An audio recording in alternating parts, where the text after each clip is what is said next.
병원에 갔는데 어디가 어떻게 아프냐 묻지는 않고 보자마자 밥 타령이야? 뭐, 밥 타령? 그래? 그리고 당신도 나도 은퇴해서 집에 있는 건 똑같은데 왜 나한테만 밥을 차리래? 밥을 여자가 해야지. 내가 해, 그럼? 밥하는데 여자 남자가 어디 있어? 그리고 유명한 요리사는 다 남자거든? 아프다 그래서 아침밥 대충 해도 봐줬더니 무슨 말 같지도 않은 소리야? 뭐? 봐줘? 안 봐주면 어떻게 되는데? 진짜 한번 해보자는 거야? 뭐라도 해놓으면 자기만 홀랑 먹어버리고 나는 남은 거나 주워 먹고 말이야. 그래 놓고는 밥하는 게 뭐가 힘드냐고? 참나, 남이 해준 건 술술 잘 넘어가지? 자기 손으로 해 먹어야 힘든 줄 알지? 라면밖에 못 끓이면서 밥하는 게 쉽네 어쨌네 하지 말어. 이제부터는 당신 밥은 당신이 해 먹어. 뭐, 어디 가서 물어봐라. 내가 창피해서 어디다가 말도 못해. 남편 밥 해주는 거 가지고 이렇게 난리치는 여자는 당신밖에 없어. 창피? 그래? 어디 한번 다른 사람들한테 물어봐. 누가 창피한 건지. 어지간히 해. 당신이 소야? 아니, 소도 당신보다는 덜 먹겠어. 그리고 당신 입만 입인 거 아니야? 나도 맛있는 거 먹을 줄 알아. 그리고 항상 나한테 손잡다고 뭐라고 하지. 그러니까 당신이 먹고 싶은 거 원 없이 해 먹어. 나도 나 먹고 싶은 거 알아서 해서 먹을 테니까. 오늘 이야기 속 주인공은 62세 선명화 씨입니다. 그리고 그녀의 남편에 관한 이야기이죠. 손 씨의 남편은 젊었을 적부터 먹는 것에 관한하는 유별났습니다. 많이 먹는 것은 물론이고 음식이 앞에 있으면 아내고 자식이고 없을 정도로 식탐이 강했습니다. 그래서 처음 결혼했을 때는 부끄럽지만 음식 때문에 많이 싸우기도 했습니다. 그런데 계속 맞벌이했던 젊은 시절은 그나마 나았습니다. 손 씨도 남편도 은퇴를 하고 60대가 되니 지옥이 시작된 기분이었습니다. 매끼 손수 차려야 하는 양이 남들의 서너 배는 되었습니다. 그게 대부분 남편의 입으로 들어갔습니다. 게다가 자기 입만 입이고 손 씨의 입은 주둥이로 아는 듯 했습니다. 지긋지긋했습니다. 이 나이까지 혼인관계를 유지하는 이유가 밥을 얻어먹기 위해서가 아닌가 하는 의심마저 들었습니다. 손 씨도 이제 이런 이기적이고 무심한 남편과 사는 게 지쳤습니다. 갈라설 게 아니라면 다른 방법을 찾아야 했죠. 손 씨는 딸만 둘이 있었습니다. 딸 둘 모두 결혼해서 아이 낳고 잘 살고 있었습니다.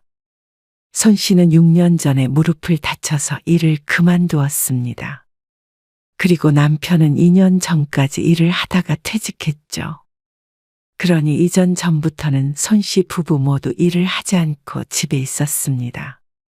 벌어둔 돈으로 이제 아끼며 잘 살자 싶었지만 손 씨는 최근에 새롭게 취업을 해야 하나 진지하게 고민하고 있었습니다.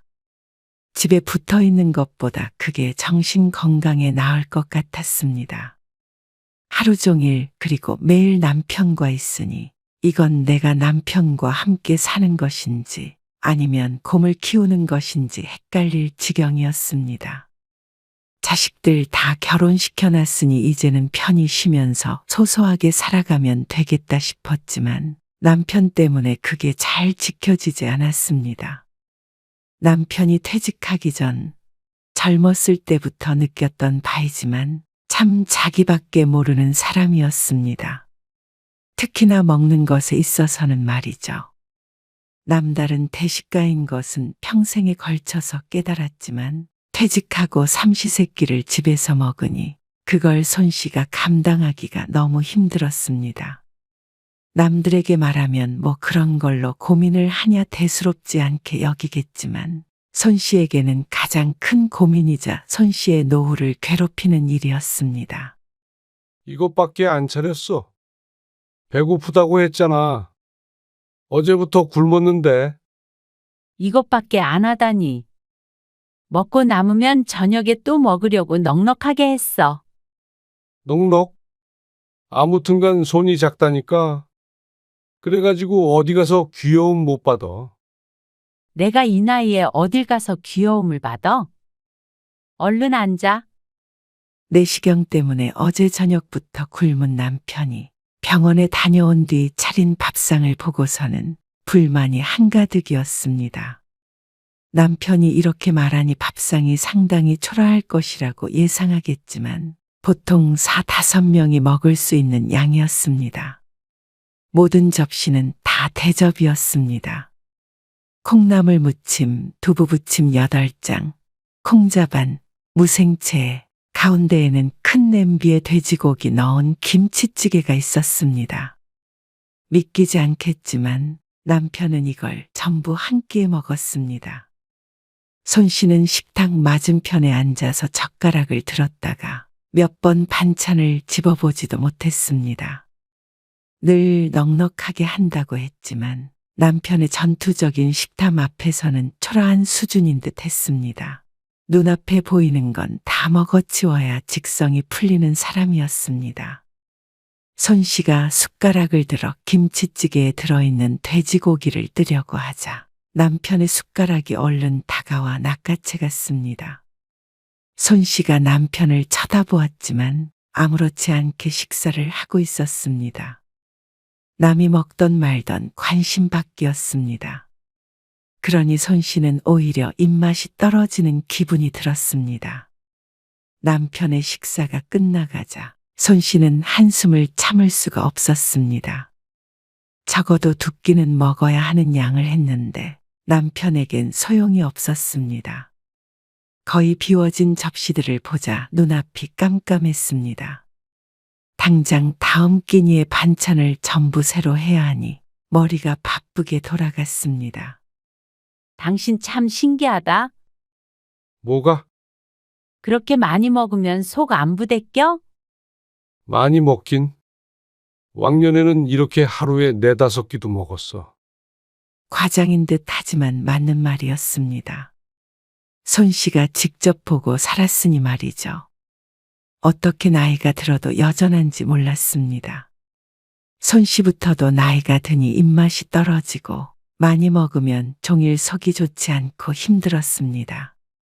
여자와 남자의 차이인지 단순히 손 씨의 남편만 그런 건지 궁금할 지경이었습니다. 2~3끼에 나눠서 먹으려고 한 거야. 매 끼마다 반찬하는 거 힘들단 말이야. 그것도 매번 새로운 반찬들로 말이죠. 하지만 남편은 그런 손 씨의 푸념을 전혀 이해하지 못했습니다. 아니, 이제 일도 안 하고 집에서 밥만 하면 되는데 뭐가 힘들다고 난리야? 밥하는 게 쉬운 건 줄 알아? 그게 어려운 일이면 나가서 일은 어떻게 했어? 안 해봤으니까 그렇게 말을 하지. 차라리 나가서 일을 하고 싶네. 그리고 당신이 보통 먹성이야? 먹성 얘기가 나오자 남편도 찔끔했지만 여전히 밥하는 게 뭐 대수냐는 반응이었습니다. 무릎 때문에 어쩔 수 없이 남편보다 일찍 은퇴해서 5년 동안 집에 있었는데 그때부터는 꼭 부엌대기한테 말하듯이 하는 남편에게 열이 받았습니다. 늘 저럴 때마다 숟가락으로 한 대 치고 싶은 기분이었습니다. 상상 속에서는 몇 번이나 그랬습니다. 평생 맞벌이 하면서도 늘 아침 저녁을 챙겨주니 남편은 그게 쉬운 일인 줄 아는 모양이었습니다. 지지고 볶고 뚝딱하면 완성된 요리가 나오는 줄 아는 모양이었습니다. 원래 요리를 좋아하지도 싫어하지도 않았는데 지금에 이르러서는 요리가 싫었습니다. 남들처럼 말이야. 일주일치 식단을 딱 짜가지고 계획성 있게 차려. 맨날 무슨 반찬할까 머리 아프다고 투덜대지 말고. 기가 막혀서 대꾸하고 싶지도 않았습니다. 대꾸해봤자 1절, 2절, 3절, 4절까지 잔소리를 들어야 함을 이미 알고 있기 때문이었죠. 그런데 그냥 남편이 많이 먹는 것으로 괴롭다면 나쁘다고 할 수 있겠지만 손 씨가 지긋지긋해 하는 것에는 이유가 더 있었습니다. 손 씨 남편은 자기 입만 입인 사람이었습니다. 남의 입에 들어가는 것에 대해서는 전혀 신경 쓰지 않았습니다. 특히나 손 씨 말이죠. 손 씨는 그저 밥만 차려주는 존재로 알고 있는지 한 번을 챙기는 법이 없었습니다. 오늘 시장에서 꼬막 사왔다? 웬 꼬막? 내 생일이니까 내가 제일 좋아하는 거 먹으려고 그러지. 제일 좋아하는 음식이 고작 꼬막이야? 남편이 비웃듯 말했습니다. 여태 손 씨가 좋아하는 음식도 뭔지 모르면서 말이죠. 빈정이 상했지만 맛있게 먹을 생각에 기분이 좋았습니다. 남편이 먹을 것도 생각해서 가장 큰 접시에 산더미처럼 쌓았습니다. 양념도 올리고 뿌듯하게 쳐다보고 있는데 남편이 식탁 앞에 앉으며 말했습니다. 김치 좀 새로 꺼내서 먹자. 잠깐만. 김치 냉장고에서 꺼내올게. 손 씨가 다용도실에 들어가서 김치를 꺼냈는데 때마침 딸에게서 전화가 걸려왔습니다. 여보세요. 엄마. 생신 축하해요. 못 가서 미안하고. 아냐? 바쁜데 뭘 와? 가까운 것도 아니고 맛있는 거 해 먹어? 오늘 시장에서 꼬막 사와서 지금 먹으려고. 밥 차리고 있어. 꼬막? 엄마 엄청 좋아하잖아. 그래도 너는 아는구나. 알지? 손 씨는 다용도실에 서서 딸과 10분 정도 통화를 했습니다. 아, 엄마 밥 차리고 있다고 그랬지. 얼른 드세요. 끊을 테니까. 그래. 김치 꺼내러 왔다가 계속 있었네. 생신 축하해요. 그래. 고마워. 손 씨는 딸과 전화를 끊었습니다. 그리고 꺼낸 김치를 들고 부엌으로 돌아갔습니다. 그리고 칼로 썰어서 접시에 담아 식탁에 두었죠. 이제 밥만 푸면 되겠다 싶어서 돌아서려는데 눈앞에 보이는 광경에 놀라서 발걸음을 멈췄습니다. 어? 왜? 양손으로 들고서 꼬막을 발라 먹던 남편이 태연하게 물었습니다. 하지만 이미 식탁은 엉망진창이었습니다. 산더미처럼 있던 꼬막은 이제 거의 바닥을 드러내고 있었고 식탁 위에는 빈 껍데기가 또 다른 산을 이루고 있었죠. 이거 다 먹은 거야? 뭐 하는데 김치 꺼내러 가서 이제 와? 전화가 와서. 근데 이거 혼자 다 먹었어? 왜? 냉장고에 더 없어? 방금 해서 식탁 위에 둔 걸 뻔히 알면서도 묻는 남편. 손 씨는 허탈해서 밥을 가지러 가는 것도 잊고서는 그 앞에 서 있었습니다. 기다리느라 밥도 없이 먹어서 무지 짜네. 얼른 밥 좀 줘. 손가락을 쪽쪽 빨며 말하는 남편에게 화가 나 눈앞이 벌개지는 것 같은 기분이었습니다. 가만히 서 있는 손 씨를 의아하게 쳐다본 남편이 재촉했습니다. 아, 밥 안 먹어? 국도 다 식었네. 이것도 대표와. 당신, 이거 내가 제일 좋아하는 거라고. 생일이라서 사왔다고 했잖아. 아, 앉아서 먹어. 먹으면 되지 왜 또 그래? 당신이 다 먹었잖아. 여기 있잖아. 뭘 다 먹었다고 그래? 꼬막이 몇 개 남아있지도 않은 접시를 턱끝으로 가리키며 말하는 남편을 어이없다는 듯이 바라보자 남편은 적반하장으로 나왔습니다. 아, 그러길래 내가 항상 말하잖아. 음식 할 때는 넉넉하게 좀 하라고. 뭐 먹어보려고 하면 없어. 난 또 냉장고에 더 있는 줄 알았지. 내가 생일에 뭐 당신한테 미역국을 끓여달래? 아니면 선물을 달래? 나 먹고 싶은 거 해서 먹겠다는데 그것도 못하게 해. 누가 못하게 해? 고작 꼬막을 제일 좋아하냐고 비웃었으면서 그걸 당신 혼자 먹냐? 아거 참. 진짜 먹을 거 가지고 쪼잔하게 그러네. 남편은 손 씨를 비난했습니다. 손 씨도 늘 음식을 하면 대접으로 많이 하려고 했던 이유도 그것 때문이었습니다. 먹는 걸로 서운할까봐 그랬습니다. 하지만 오히려 먹는 걸로 사람을 서운하게 하는 게 자신이라는 사실을 남편은 모르는 것 같았습니다.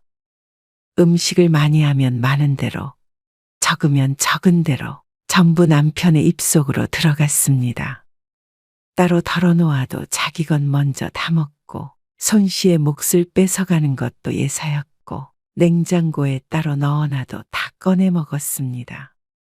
남편은 빈정이 상한 듯 숟가락을 내려놓더니 잠시 뒤에 스스로 밥솥에서 밥을 퍼다가 식사를 이어갔습니다. 사람이 아니라 곰과 함께 사는 기분이었습니다. 아무튼간 밥 좀 해주는 거 가지고 유세는 궁시렁거리며 밥을 퍼먹는 남편에게 손 씨가 말했습니다. 이제부터는 그럼 당신이 차려서 먹어. 뭐 밥 해주는 걸로 유세 떠는 거 보고 싶지 않으면 직접 해 먹어. 그러면 치사스럽지도 않고 좋네. 그러자 아주 난리가 났습니다. 남편 알기를 우습게 한다. 가장을 이렇게 대접한다. 저렇게 대접한다 해가면서 말이죠. 손 씨의 생일에 집안 분위기는 살얼음판 같았습니다. 하지만 손 씨도 내 손으로 밥 해주면서 그런 소리를 들어야 하는지 몰랐습니다. 평소 같았으면 그저 속으로 궁시렁거리고 말았겠지만 하필이면 생일에 그런 취급당하고 내가 좋아하는 음식은 손도 못 댔던 게 무척 서운하고 서러웠습니다. 무심하고 이기적인 건 알고 있었지만 나이가 들면 들수록 심해지는 것 같았습니다. 이런 남편한테 평생 밥 차려주고 핀잔을 듣고 살아야 한다고 생각하니 화가 나서 견딜 수가 없었죠. 그날 저녁 부엌에서 요란한 소리가 났습니다. 손 씨가 밥을 안 차리니 혼자 라면이라도 끓여 먹으려는 모양인지 후라이팬이며 냄비며 다 꺼내놓고 뒤적거렸습니다. 신경 쓰였지만 모르는 척 앉아서 TV 드라마를 보고 있었습니다. 남편이 에이씨 해가면서 한참 씨름하더니 라면 냄새가 났습니다. 한 20분 뒤쯤 다 먹었는지 싱크대에 냄비를 두는데 어찌나 세게 두던지 뭐가 깨지는 소리가 나는 것 같기도 했습니다. 자기 손으로 밥 한 끼 차려 먹지 못하면서 그동안 손 씨에게 그렇게 잔소리를 했나 싶었습니다. 남편이 방으로 먼저 들어가고 손 씨도 부엌에 들어가 미역국을 데우고 간단하게 밥을 차려 먹었습니다. 혼자 먹을 만큼 적당히 차려 먹으니 차라리 좋았습니다. 그래도 생일을 이렇게 보내니 씁쓸하기도 했습니다. 남처럼 대단한 축하는 못 받아도 둘이서라도 단란하게 보내고 싶었는데 말이죠. 흔한 케이크 하나도 없는 식탁이 초라했습니다. 다음 날 아침 일찍 손 씨는 큰딸에게서 전화를 받았습니다. 남편이 그새 하소연을 한 모양이었습니다. 계속 전화하는데 나도 힘들다, 엄마. 어지간하면 화해하고 밥하는 거 힘들면 반찬 같은 거는 적당히 좀 사 먹으면 되잖아. 저녁 내 시달렸는지 딸도 스트레스를 많이 받은 모양이었습니다. 해 먹어도 감당이 안 되는데 그거 사서 먹으려면 다시 취직해야겠다. 손 씨의 말에 딸도 한숨을 쉬었습니다. 남편에 대해 누구보다도 잘 아니 말이죠. 아무튼 나 이번 명절에는 못 가요. 지난번에 말했지? 그래, 알았어. 명절 전에 웬만하면 화해해. 알겠지? 손 씨는 대답을 하는 둥 마는 둥 하고는 전화를 끊었습니다. 이대로 있어봤자 사람을 들들 볶고 못살게 굴 남편을 알고 있었습니다. 오래 못 갈 싸움이었습니다. 얼른 와서 밥 먹어. 밥을 차려놓고 남편을 부르자 모시기는 척 슬금슬금 나와서 식탁 앞에 앉는 남편을 보니 한숨이 나왔습니다. 생일 축하해. 하루 늦은 축하의 손씨도 고개만 끄덕였습니다. 그리고 얼마 뒤 명절에 작은 딸네 가족이 왔습니다. 첫째 딸은 바깥사돈이 칠순이라 여행에 가기로 해서 오지 못했습니다. 명절 당일에 작은 딸 가족이 도착하니 오후 3시쯤 되었습니다. 점심은 휴게소에서 먹었다기에 저녁에 먹을 음식 준비를 천천히 하고 있었습니다. 그만 좀 집어먹어. 왜? 이렇게 먹어야 맛있어. 음식을 준비하는데 남편이 집어먹고 딸도 사위도 하나씩 집어먹어서 뭘 할 수가 없었습니다. 홍어 무침에다가 막걸리 한 사발 마시자. 손씨는 하던 요리를 멈추고 미리 해두었던 홍어 무침을 내왔습니다. 아직 배고프지 않을 시간이라 손씨도 같이 자리하려고 하던 요리를 마무리했습니다. 그러고 나서 뒷정리를 좀 한다고 부엌에 있다가 거실로 나가보니 홍어 무침은 각자 접시에 덜어진 상태였습니다. 그리고 손씨의 몫은 없었습니다. 작은 딸마저도 어쩜 저렇게 아빠랑 똑같은지 몰랐죠. 그리고 저녁 때가 되어도 마찬가지였습니다. 오후 내내 준비한 저녁밥을 다 같이 먹는데 손씨가 올 때까지 아무도 기다려주지 않았습니다. 딸은 어린 손주들 먹이느라 바빴고 남편이나 사위도 자기 입으로 음식을 밀어넣기 바빴습니다. 사위는 원래 그러지 않았습니다. 처음에 인사 왔을 때만 하더라도 깨작깨작 먹는다고 남편에게 잔소리를 듣곤 했습니다. 그런데 많이 먹는 식구랑 같이 사니 식성도 바뀌는 모양이었습니다. 지금은 몇 년 전보다 살도 많이 쪘고 일반 사람들보다도 먹는 양이 확실히 많았습니다. 그렇게 잘 먹는 사람들이 식탁 앞에 모여 우거구걱 먹는 것을 보자 손씨는 기가 질리는 기분이었습니다. 명절이라고 특별히 음식을 많이 했는데도 부족한 듯 보였습니다. 그 틈에 앉아서 밥을 먹는데 입맛이 뚝 떨어지는 것 같았죠. 이럴 거면 차라리 명절마다 한식 뷔페 같은 곳에 가서 식사를 하는 게 낫겠다 생각하다가 이내 고개를 저었습니다. 이 정도면 한식 뷔페에 가서도 쫓겨날 것 같았죠. 명절이 지나고 손씨는 감기에 걸려 호되게 앓아야 했습니다. 그거 독감 아니야? 그런가 모르겠다. 힘없이 누워있으니 남편이 옆에 와서 혀를 끌끌 찼습니다. 그냥 병원을 갔다 와. 어제 당신 친구 만나러 갔을 때 혼자 갔다 왔어. 감기약 받아왔는데 잘 안 드네. 그래? 그럼 밥은? 밥? 아침은 먹어야 할 거 아니야. 아, 힘없어서 밥 못 차려. 당신이 좀 차려서 먹어. 아, 누가 나 먹자고 그래? 당신 약 먹으려면 밥을 먹어야 하니까 그렇지. 정말로 걱정해서 그런지는 몰라도 어쨌거나 밥은 먹어야 했기에 힘든 몸을 일으켜 세웠습니다. 이런 때 죽이라도 좀 끓여서 갖다 주는 남편이었으면 했지만 그럴 리가 없다는 것을 알기에 스스로 할 수밖에 없었습니다. 입맛이 없어 손씨의 몫은 죽이었고 남편도 국 하나에 밑반찬을 꺼내서 주었더니 입이 대빨 나와서 중얼거렸습니다. 밥을 이렇게 부실하게 먹으니까 아픈 거야.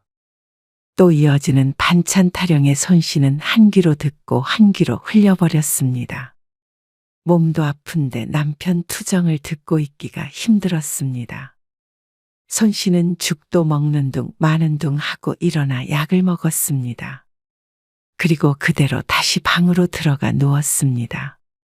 그새 다른 게 있나 보는지 냉장고를 열었다 닫았다 하는 소리가 들렸습니다. 그리고 점심때가 될 때까지 손씨는 내리 잠만 잤습니다. 몸이 뜨끈한 게 약을 먹어도 소용이 없는 것 같았습니다. 여보, 아무래도 그냥 감기가 아닌 것 같은데. 병원에 다시 가봐야 될 것 같아. 그래. 갔다 와. 당신이 좀 태워줘야지. 나 이제 나가봐야 돼. 어딜? 아, 당신이 점심도 못 챙겨줄 것 같아서 나가서 먹으려고 약속 잡았지. 그러면 나가는 길에 내려주면 되잖아. 저기 대학병원 가려는 거 아니야? 맞아. 아, 그쪽으로 안 가? 완전 반대 방향이야. 택시 타고 가. 아이고, 시간 다 됐네. 남편은 TV를 끄더니 얼른 일어나 외투를 챙겼습니다. 저녁 먹기 전에 올 거니까 갔다 와서 쉬고 있어. 부디 그때까지는 몸을 회복해서 저녁은 제대로 차려달라는 말로 들렸습니다. 실제로도 그런 뜻이 내포되어 있는 게 맞았습니다. 기가 막히고 속이 끓었습니다. 이미 쌩하고 나가버린 남편 때문에 손 씨는 혼자 아픈 몸을 이끌고 택시를 타고 병원에 가야 했습니다. 무심한 줄은 익히 알고 있었지만 어떻게 매번 이렇게 사람을 섭섭하게 하는지 그것도 재주라면 재주라고 생각했습니다. 다행히 독감은 아니었고 몸살이 난 듯 했습니다. 손 씨는 병원에 다녀와서 약을 먹고 잠만 잤습니다. 한참 지나니 몸을 흔드는 손길에 정신이 들었습니다. 이미 사위는 어두워진 상태였습니다. 뭔 놈의 잠을 이 시간까지 자? 오전에도 잠만 자더니. 그러다 곰 되겠다. 집에 온 지 꽤 됐는지 편한 차림을 하고 있는 남편이었습니다. 내가 기다리다 못해서 깨운다. 저녁 먹어야지. 그 소리에 몽롱했던 정신이 번쩍 드는 것 같았습니다. 오래 자고 일어나서 낮보다는 몸 상태는 좋은 것 같았지만 그래도 몸이 무겁게 축축 처졌습니다. 내가 지금 이러고 또 밥을 차려야 해? 그러자 남편 이 인상을 찌푸렸습니다. 그럼 밥을 당신이 차리지 누가 차려? 냉장고에 있는 반찬 꺼내서 먹으면 되잖아. 그럼 국은? 풀떼기만 꺼내서 밥 먹으라는 거야? 아침에도 그렇게 먹었잖아. 오늘만 그냥 그렇게 먹어. 아, 그러면 미리 말을 해야 할 거 아니야? 그러면 저녁까지 먹고 들어왔지. 남편이 언성을 높이자 손시도 속에서 울컥해서 대꾸했습니다. 아픈 마누라 밥 챙겨줄 생각은 못하고 당신 입으로 들어가는 것만 신경 쓰이지? 뭐? 또 무슨 소리야? 병원에 갔는데 어디가 어떻게 아프냐 묻지는 않고 보자마자 밥 타령이야? 뭐? 밥 타령? 그래? 그리고 은퇴해서 집에 있는 건 둘이 똑같은데 왜 나한테만 밥을 차리래? 밥을 여자가 해야지. 내가 해, 그럼? 밥하는데 여자 남자가 어디 있어? 그리고 유명한 요리사는 다 남자거든? 아프다고 해서 아침밥 대충 해도 봐줬더니 무슨 말 같지도 않은 소리야? 뭐? 봐줘? 안 봐주면 어떻게 되는데? 진짜 한번 해보자는 거야? 지긋지긋했습니다. 옛날 아버지 세대보다도 더한 남편이었습니다. 어쩌면 그동안 그렇게 살게 냅둔 자신의 잘못인 듯도 했습니다. 그 문제 때문에 수도 없이 다툼이 있었지만 결국 져준 것이 손씨이니 말이죠. 뭐라도 해놓으면 자기만 홀랑 먹어버리고 나는 남은 거나 주워 먹고 말이야. 그래 놓고는 밥하는 게 뭐가 힘드냐고? 참나, 남이 해준 건 술술 잘 넘어가지? 자기 손으로 해 먹어야 힘든 줄 알지? 라면밖에 못 끓이면서 밥하는 게 쉽네 어쨌네 하지 말어. 이제부터는 당신 밥은 당신이 해 먹어. 뭐? 어디 가서 물어봐라. 내가 창피해서 어디다가 말도 못해. 남편 밥 해주는 거 가지고 이렇게 난리치는 여자는 당신밖에 없어. 창피? 그래? 어디 한번 다른 사람들한테 물어봐. 누가 창피한 건지. 식탐에는 약도 없어. 식탐? 그래? 어지간히 해. 당신이 소야? 아니, 소도 당신보다는 덜 먹겠어. 그리고 당신 입만 입인 거 아니야? 나도 맛있는 거 먹을 줄 알아. 그리고 항상 나한테 손잡다고 뭐라고 하지? 그러니까 당신이 먹고 싶은 거 원 없이 해 먹어. 나도 나 먹고 싶은 거 알아서 해서 먹을 테니까. 그러는 거 아니다. 이제 일 안 한다고 가장을 이렇게 무시하는 거 아니야. 아, 일은 당신만 했어? 나도 똑같은 입장이야. 공평하게 하자면 내가 평생 밥 차렸으니까 남은 평생은 당신이 차려야 해. 근데 당신한테 내 밥 차려달라고 안 하니까 스스로 해 먹어. 그건 어렵지 않잖아. 밥 차리는 게 별거야? 안 그래? 그 말에 남편이 호통을 칠 듯 움찔대더니 혼자 열이 받아서는 뒤돌아 방을 나갔습니다. 어찌나 방문을 세게 닫던지 문이 부서질 듯 큰 소리를 냈습니다. 무섭지도 않아서 자리에 누웠습니다. 1시간만 더 누워있다가 출출하면 나갈 생각이었습니다. 그리고 그날부터 손 씨는 정말로 혼자 먹을 밥만 차렸습니다. 뭐야, 내 밥은? 자연스럽게 맞은편에 앉은 남편이 자신 몫의 밥도 숟가락도 없다는 걸 깨닫고는 화를 냈습니다. 각자 먹기로 했잖아. 손 씨는 태연하게 마저 식사를 했습니다. 딱 손 씨가 먹을 만큼만 했고 반찬은 찌개 하나와 멸치볶음 하나가 전부였습니다. 이것저것 하기도 귀찮아서 늘 이렇게 먹고 싶었습니다. 대신 김치찌개에는 돼지고기를 듬뿍 넣어서 먹었습니다. 남편이랑 먹을 때면 늘 김치만 건져 먹어야 했는데 말이죠. 정말 치사스러워서 못 살겠다. 남편은 고개를 절레절레 저으며 자리에서 일어나 차키를 챙겼습니다. 또 어디 나가서 먹을 모양이었습니다. 손 씨는 그의 아랑곳하지 않고 식사에 집중했습니다. 누가 뺏어 먹나 급하게 밥을 들이마시는 남편 없이 식사를 하니 평화롭기까지 한 식사 시간이었습니다. 그날 이후로 남편의 히스테리는 늘어만 갔습니다. 끼니마다 나가서 사 먹을 수도 없고 그렇다고 집에서 뭘 챙겨 먹을 만한 재주는 없으니 스트레스가 쌓이는 모양이었습니다. 손 씨가 부엌에 뒹구는 라면 봉지를 쓰레기통에 넣었습니다. 라면을 끓여 먹은 모양인데 한 번 먹는데 3봉지는 기본이었습니다. 나이가 60이 넘었는데도 말이죠. 손 씨가 밥을 차려서 또 혼자 먹자 남편이 거실에서 자꾸만 힐끔힐끔 쳐다보았습니다. 며칠간 사나웠던 기세는 눈에 띄게 수그러들어 있었습니다. 밥 앞에서는 장사 없는 모양이었습니다. 손 씨가 밥을 안 해주니 팔다리 잘린 사람처럼 그러고 있는 게 철양맞아 보이기도 했습니다. 자존심이 있어서 같이 먹자고 말은 못하고 말이죠. 이 나이가 되어서 부인 없이는 살 수도 없는 사람이었습니다. 그런데 그동안 남편에게만 맞춰주고 정말 부엌대기 마냥 살았던 것은 다름 아닌 손 씨 본인이었습니다. 결국엔 얻어먹는 사람이 눈치를 봐야 하는데 손 씨 팔자를 스스로 꼬았던 것이었죠. 그렇게 며칠이 지나자 딸에게서 전화가 왔습니다. 엄마, 왜 자꾸 먹는 거 가지고 싸워? 애들도 아니고 또 너한테 전화했어? 장난 아니야. 일도 못 하겠어. 이혼한 애 말에는 이걸 어떻게 해야 해? 이혼을 해도 내가 하자고 하지. 어이가 없네. 전 씨는 딸이 뭐라고 설득해도 듣지 않았습니다. 그러고서 또 며칠이 지났죠. 그리고 먼저 백기를 든 것은 당연히 남편이었습니다. 집안 살림은 이제부터 내가 다 할게.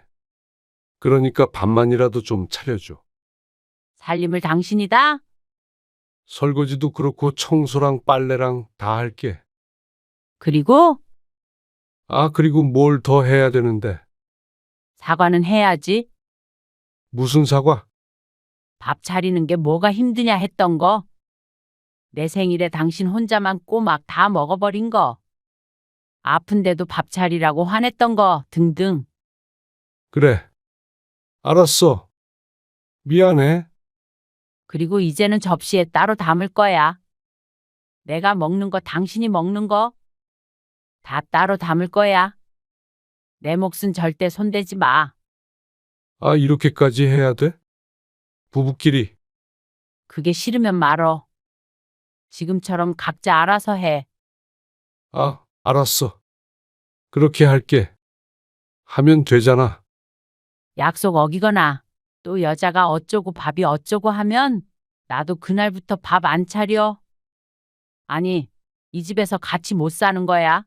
알겠어? 그러자 남편이 풀이 팍 죽었습니다. 알았다니까. 그러면 밥 차릴 테니까 집 청소 좀 하고 있어. 쓰레기도 갖다 버리고. 알았어. 마음 같아서는 혼자 살며 혼자 밥해 먹고 살고 싶었지만 마지막이라고 생각하고 기회를 한번 주자 싶었습니다. 반품은 언제든지 가능하니까 말이죠.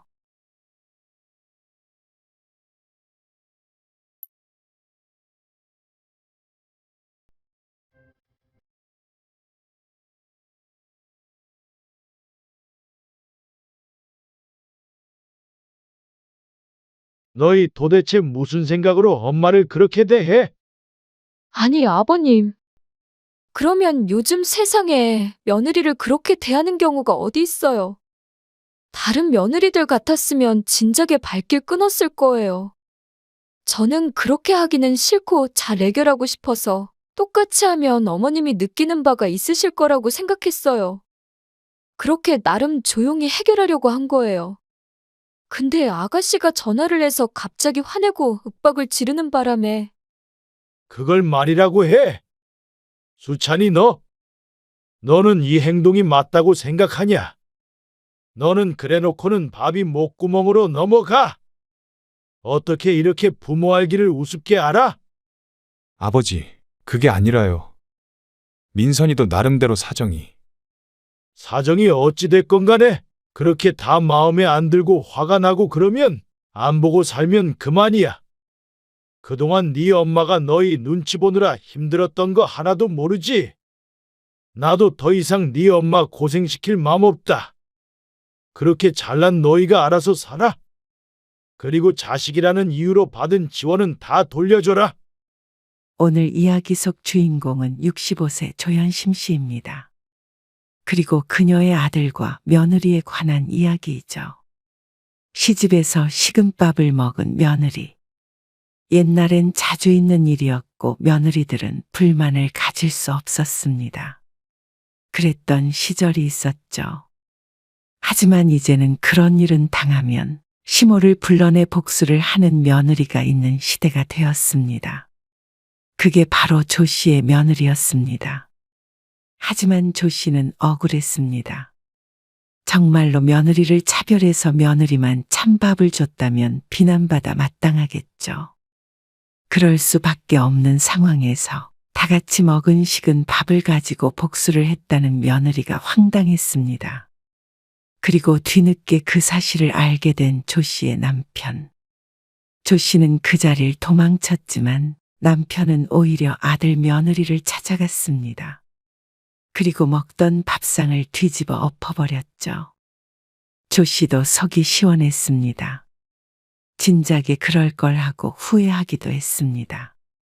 시부모를 부모로 생각 안 하는 며느리와 그런 며느리 편을 드는 아들은 이제 조 씨의 집에는 발도 못 들이게 되었습니다. 조 씨는 아들, 딸이 하나씩 있었습니다. 딸은 아직 결혼하지 않아서 같이 살고 있었고 아들은 최근에 결혼했습니다. 며느리는 아들보다 4살 어렸습니다. 그래서 그런지 애 같은 구석은 있었지만 적어도 아들보다는 똑부러지는 듯 보였습니다. 그래서 그런 철부지일 것이라고는 상상도 하지 못했습니다.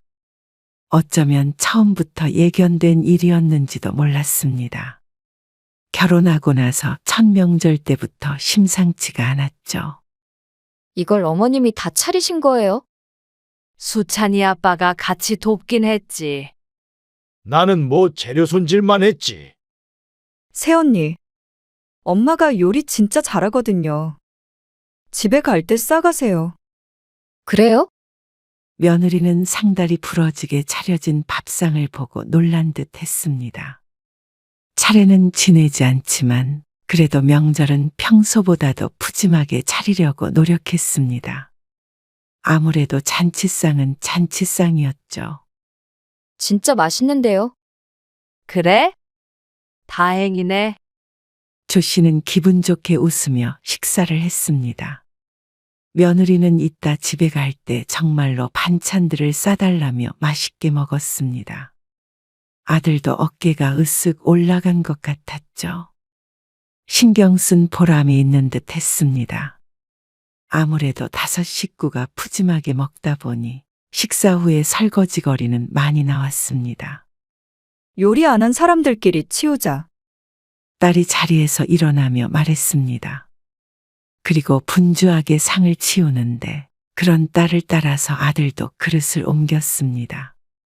며느리만 자리에 앉아 있었습니다. 오빠가 다 옮기고 냉장고에 넣고 해. 그리고 제가 거품할 테니까 언니가 헹굴래요? 아니면 반대로. 아, 제가 헹굴게요. 아들이 결혼하기 전에도 무척 익숙한 광경이었습니다. 조 씨가 요리를 하면 나머지 사람들이 치우고 설거지하고 뭐든 다 같이 하는 게 당연했습니다. 그래서 그게 며느리 입장에서는 기분이 좋지 않았다는 사실을 전혀 짐작하지 못했죠. 이건 우리가 치울 테니까 너희는 어서 가봐. 기다리시겠다. 네. 그럼 저희는 먼저 일어나 볼게요.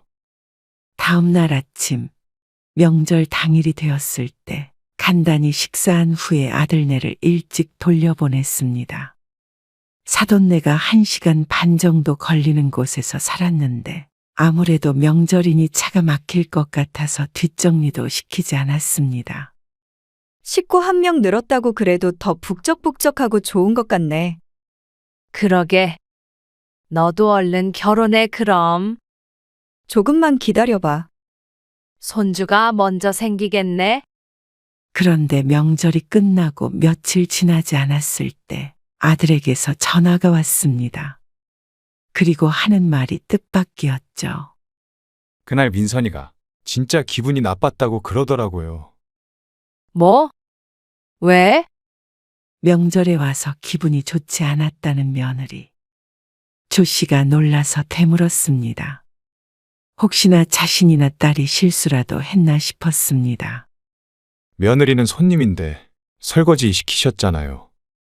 그 말에 조 씨의 눈이 휘둥그레해졌습니다. 설거지?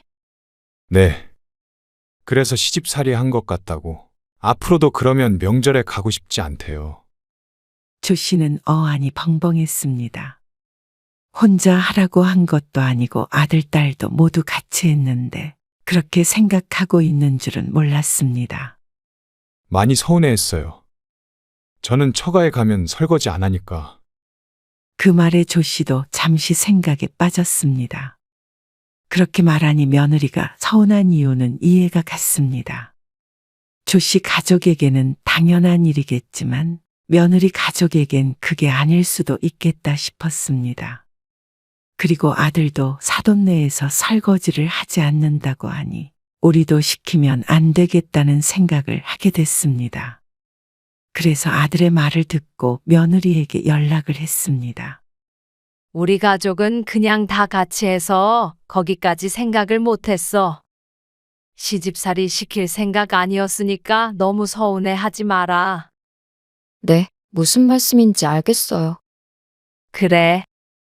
우리도 새 식구가 생긴 게 처음이라서 그러니까 이해해줘. 네, 그냥 손님이라고 생각해 주세요. 며느리의 마지막 말에는 조 씨도 잠시 대답을 하지 못했습니다. 며느리가 무슨 뜻으로 하는 말인지 짐작해 보려고 했지만 며느리는 인사말을 하고 전화를 끊었습니다. 아무래도 손님이라고 생각하라는 것은 그만한 대접을 해달라는 말인가 싶었습니다. 어쩐지 기분 좋은 통화는 아니었습니다. 잘 풀어보려고 했는데 왠지 좀 더 거리감이 생긴 것 같았습니다. 어쨌거나 며느리는 손님 대접을 원했고 그 뒤부터는 며느리는 조 씨의 집에 와서 아무것도 하지 않았습니다. 조 씨도 굳이 무언가 시키지 않았습니다. 의식적으로 그렇게 했습니다. 그런데 또 그렇다고 며느리는 조 씨 가족과 거리를 두고 지내는 것도 아니었습니다. 다음 명절 때나 보나 싶었는데 아들과 함께 꽤나 자주 찾아왔습니다. 내일 저녁에 저녁 먹으러 가고 싶은데 괜찮으세요? 그래. 민선이가 엄마가 한 음식 좋아하잖아요. 지난번에 받아간 반찬도 진작 다 먹었고요. 그래. 그날의 일을 남편에게는 말하지 않았습니다. 어쩐지 남편이 알게 되면 좋아할 것 같지 않았습니다. 좋은 게 좋은 거라고 요즘 사람들은 조금 다르다고 생각하면 되지 않을까 싶었죠. 설거지는 내가 할게. 며느리와 통화한 내용을 알고 있던 딸은 먼저 나서서 자신이 설거지를 하겠다고 했습니다. 나름대로 눈치 있는 시누이가 되려는 모양이었고 조 씨로서는 그게 고마웠습니다. 그리고 그때까지만 해도 며느리와도 잘 지내보고 싶은 마음이 컸습니다. 며느리의 말대로 손님처럼 생각하면 그럭저럭 좋은 사이를 유지할 수 있지 않을까 생각했습니다. 이것도 싸갈게요. 그래? 불고기 재워놓은 것도 남지 않았어? 그것도 싸줄까? 남편이 옆에서 이것저것 더 싸주라며 거들었습니다.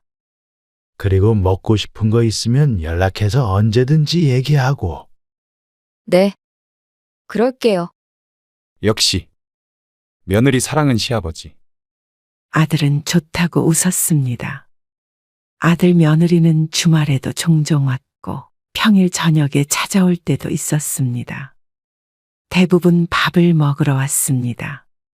며느리 친정이 멀다 보니 집밥 먹기가 힘들다며 말이죠. 근데 손님으로 생각해야 된다고 해서 그렇게 했는데 손님이 자주 찾아오다 보니 불편한 마음도 컸습니다. 누구나 손님이 내 집에 자주 온다면 그런 기분이 들지 않을까 싶었습니다. 스스로가 대놓고 자신이 손님이라고 하니 조 씨도 며느리를 가족처럼 대하기가 힘들었습니다. 그리고 그건 딸도 마찬가지인 모양이었습니다. 원래 며느리들은 시집에 오는 거 싫어하지 않나? 엄마가 해준 밥이 그렇게 맛있나? 시집에도 자발적으로 오는 거 보니까.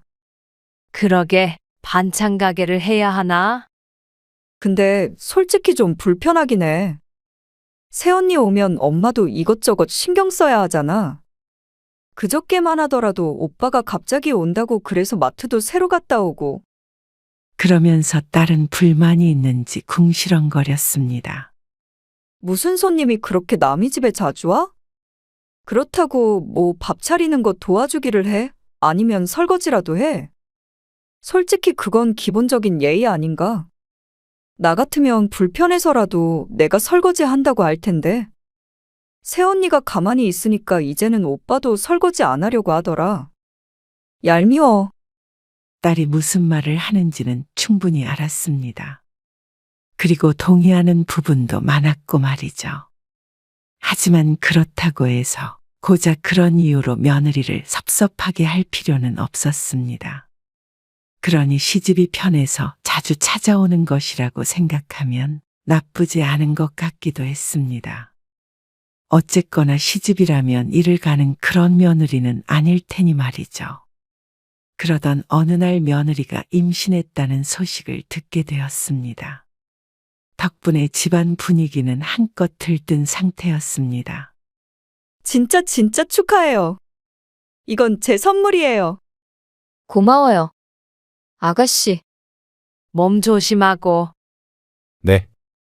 안 그래도 다음 주부터 일은 쉬기로 했어요. 조 씨가 며느리가 임신했다는 말을 듣고 아들 며느리를 집으로 초대해서 작은 잔치를 했습니다. 딸이 준비한 선물도 주고 꼭 명절 같은 날을 보냈습니다. 상 한가운데에는 딸이 낮에 사온 케이크도 있었죠. 감사해요. 며느리도 기쁘게 웃었고 조 씨는 이렇게 가족이 화목하게 지낼 수 있다는 것에 감사했습니다. 그러던 어느 날이었습니다. 조 씨의 남편은 약속이 있어 집을 비웠고 집에는 조 씨와 딸만 있었습니다. 밥 해야 돼? 아니, 점심 때 밥을 너무 많이 해서 남았어. 그거 먹자. 아빠도 안 계신데 김치찌개만 하나 끓여서 대충 먹을까? 좋아. 다 귀찮다. 반찬도 다른 거 하지 말어. 밥 아직 따뜻하지? 응. 토요일 저녁이라 딸도 일을 가지 않고 무척 편한 상태였습니다. 모처럼 남편도 없으니 그냥 대충 차려 먹자 싶었습니다. 밥솥 코드는 아까 뽑았는데 아직 식지 않았을 것 같았습니다. 그래서 김치찌개를 끓이고 있는데 갑자기 초인종 소리가 들렸습니다. 어? 누구 왔나 본데. 이 시간에 누가 와? 내가 나가볼게. 딸이 문을 열더니 새언니하고 부르는 소리가 들렸습니다. 조 씨가 현관으로 다가가자 며느리가 혼자서 들어왔습니다. 연락도 없이 어쩐 일이야? 조 씨가 당황해서 묻자 며느리가 태연하게 대답했습니다. 수찬 씨 출장 갔는데 늦게 온대요. 혼자 밥 먹기 싫어서 왔어요. 식사 전이시죠? 지금 먹으려고 준비 중이긴 한데 김치찌개만 대충 끓여서 먹으려고. 미리 연락 좀 주지. 그럼 뭐라도 차려놨을 텐데. 괜찮아요. 저는 숟가락 하나만 놔주시면 돼요. 그러면서 신발을 벗으며 자연스럽게 집 안으로 들어왔습니다. 그래. 어서 들어와. 혼자 밥 먹기 싫다고 찾아온 며느리를 조 씨가 반갑게 맞았습니다.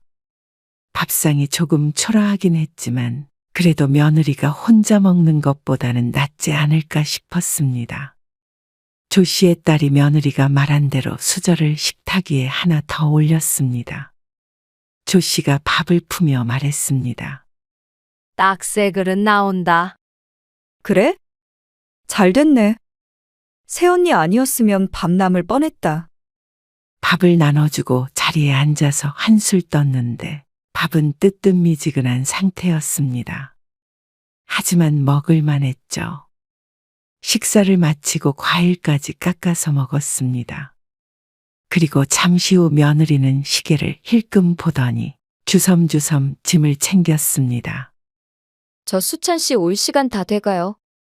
이만 가볼게요. 그래? 차 가지고 왔어? 네. 조심해서 가. 조심히 가세요. 며느리는 그렇게 집으로 돌아갔습니다. 그리고 딸이 말했습니다. 새언니 대단하다. 오빠도 없이 혼자 오고.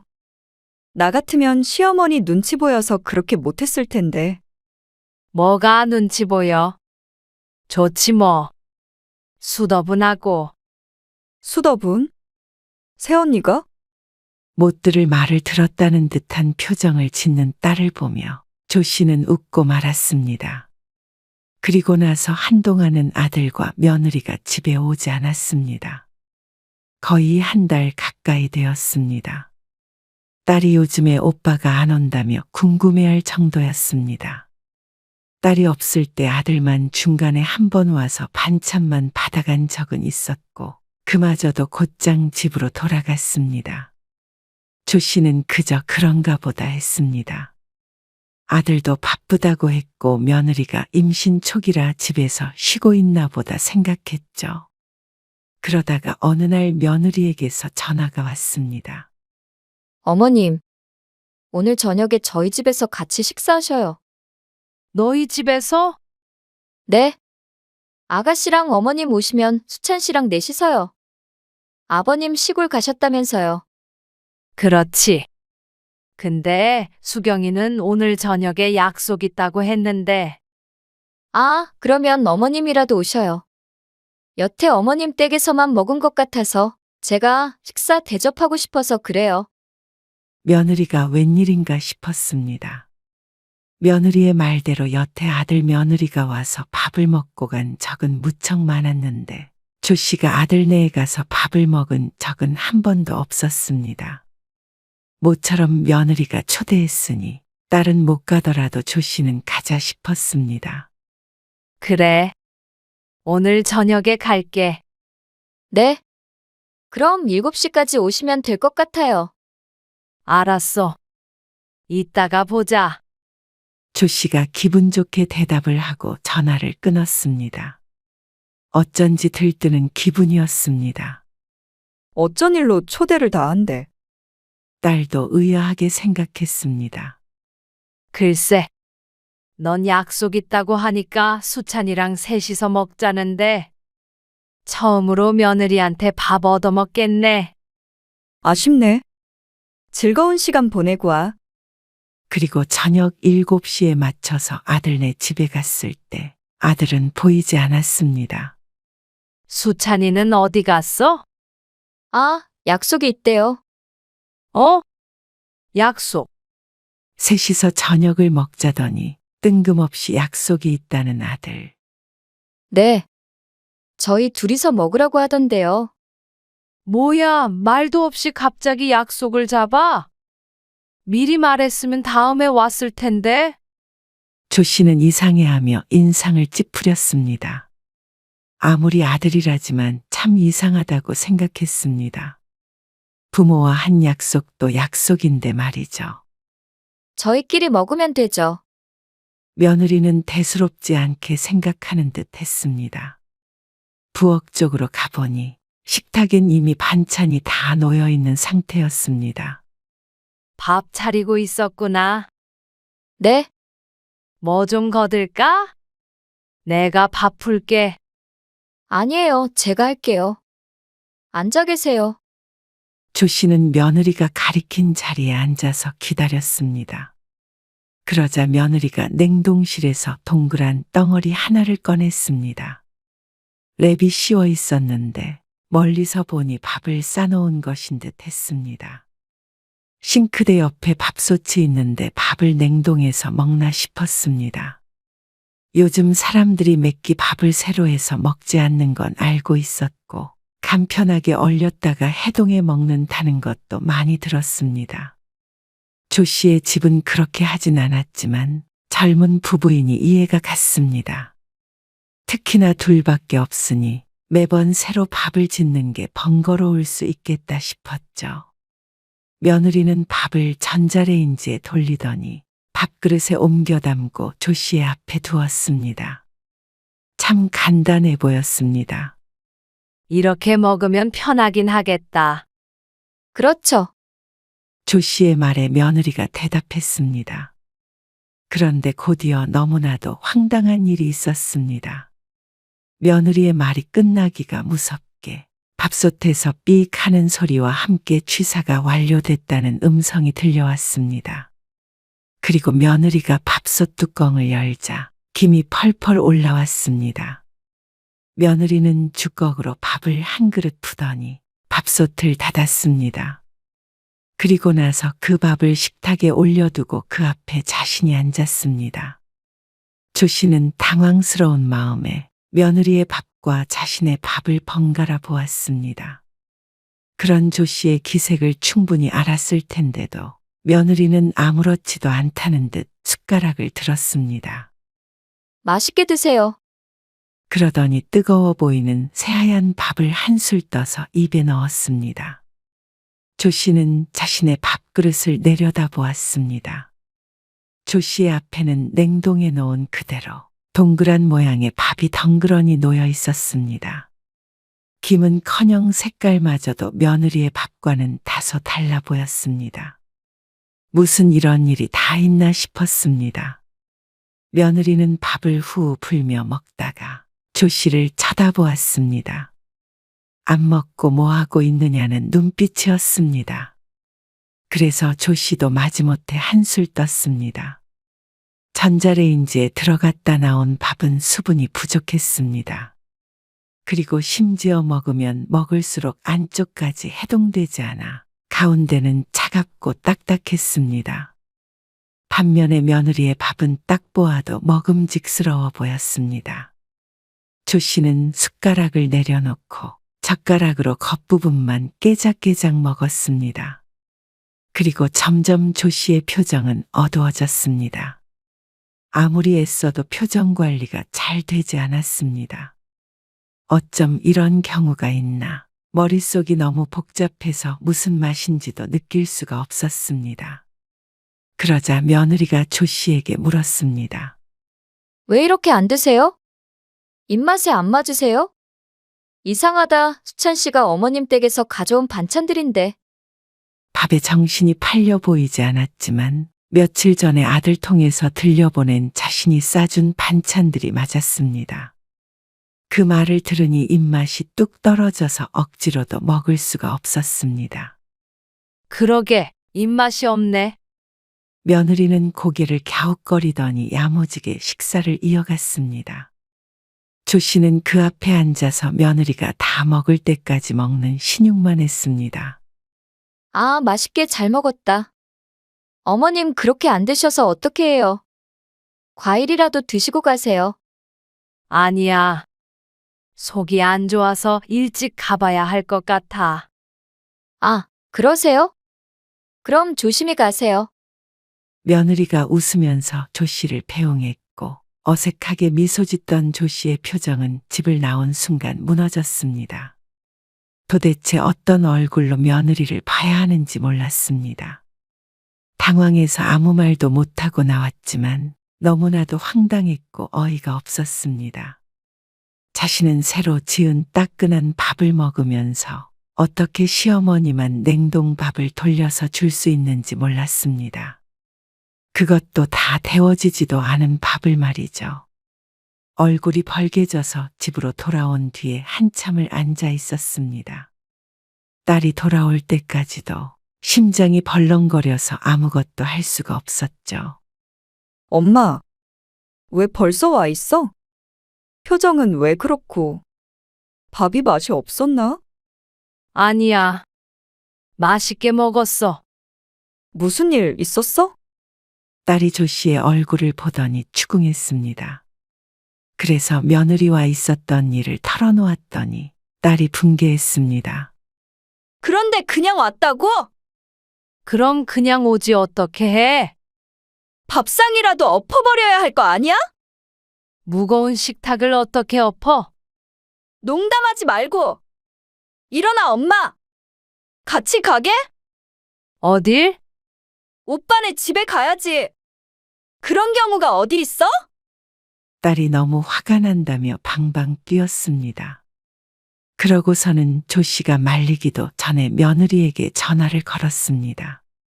그리고 스피커폰을 하고서는 통화를 했습니다.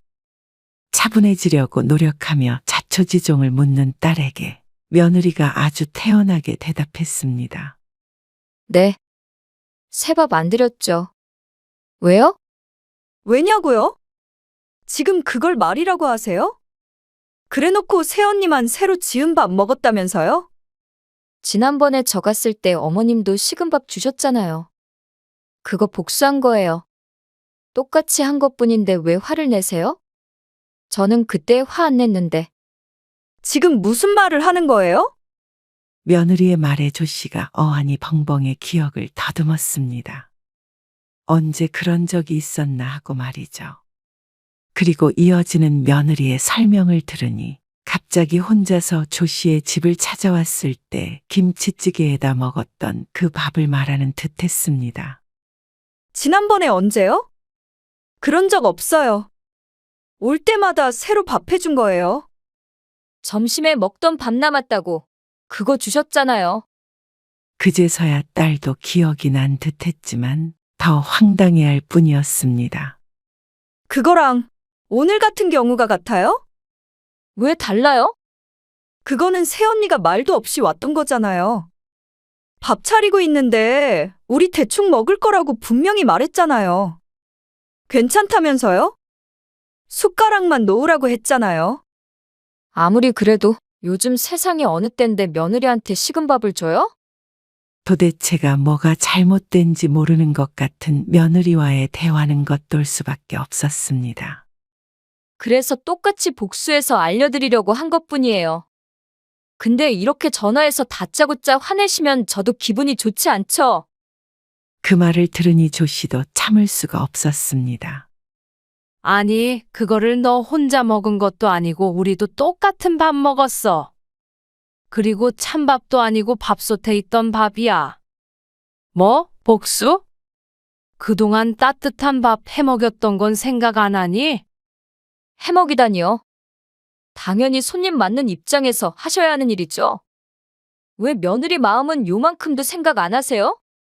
저희 엄마는 사위 왔을 때 식은 밥 준 적 한 번도 없어요. 이래서 시집 하나 보네요. 그래서 다 같이 밥 먹자고 거짓말까지 해가면서 불렀니? 수찬이도 이 일 알고 있는 거야? 아니요, 근데 알아도 상관없어요. 저는 당당해요. 어쩜 이리 맹랑한 며느리가 다 있나 싶었습니다. 전화를 바꿔서 뭐라고 하려는 딸을 말리고 조 씨가 전화를 끊어버렸습니다. 더는 말을 섞었다가는 뒷목을 잡고 쓰러질 것 같았습니다.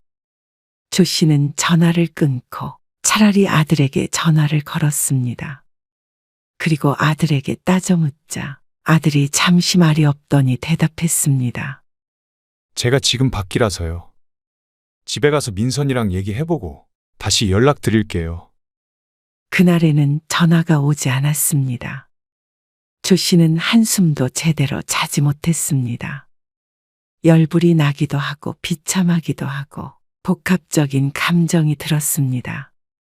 그때 서운했던 마음을 조 씨가 몰랐다고 하더라도 얘기를 했으면 최대한 이해하려고 했을 텐데 그걸 복수해서 깨닫게 해주려고 했다는 말이 기가 찼습니다. 어쩜 저런 무서운 며느리가 있는지 몰랐죠. 밤새 뒤척이고 일어났더니 다음날 아침 일찍 아들에게서 전화가 왔습니다. 아버지는 오셨어요?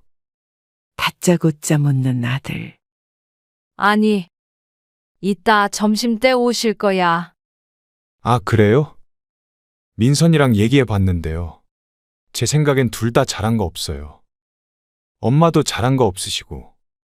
그러니까 괜히 아버지 아시기 전에 서로 사과하고 조용히 끝내세요. 뭐? 며느리와 통화했을 때보다도 더 황당한 심정이었습니다. 사과를 하라고. 엄마도 잘한 게 없다고?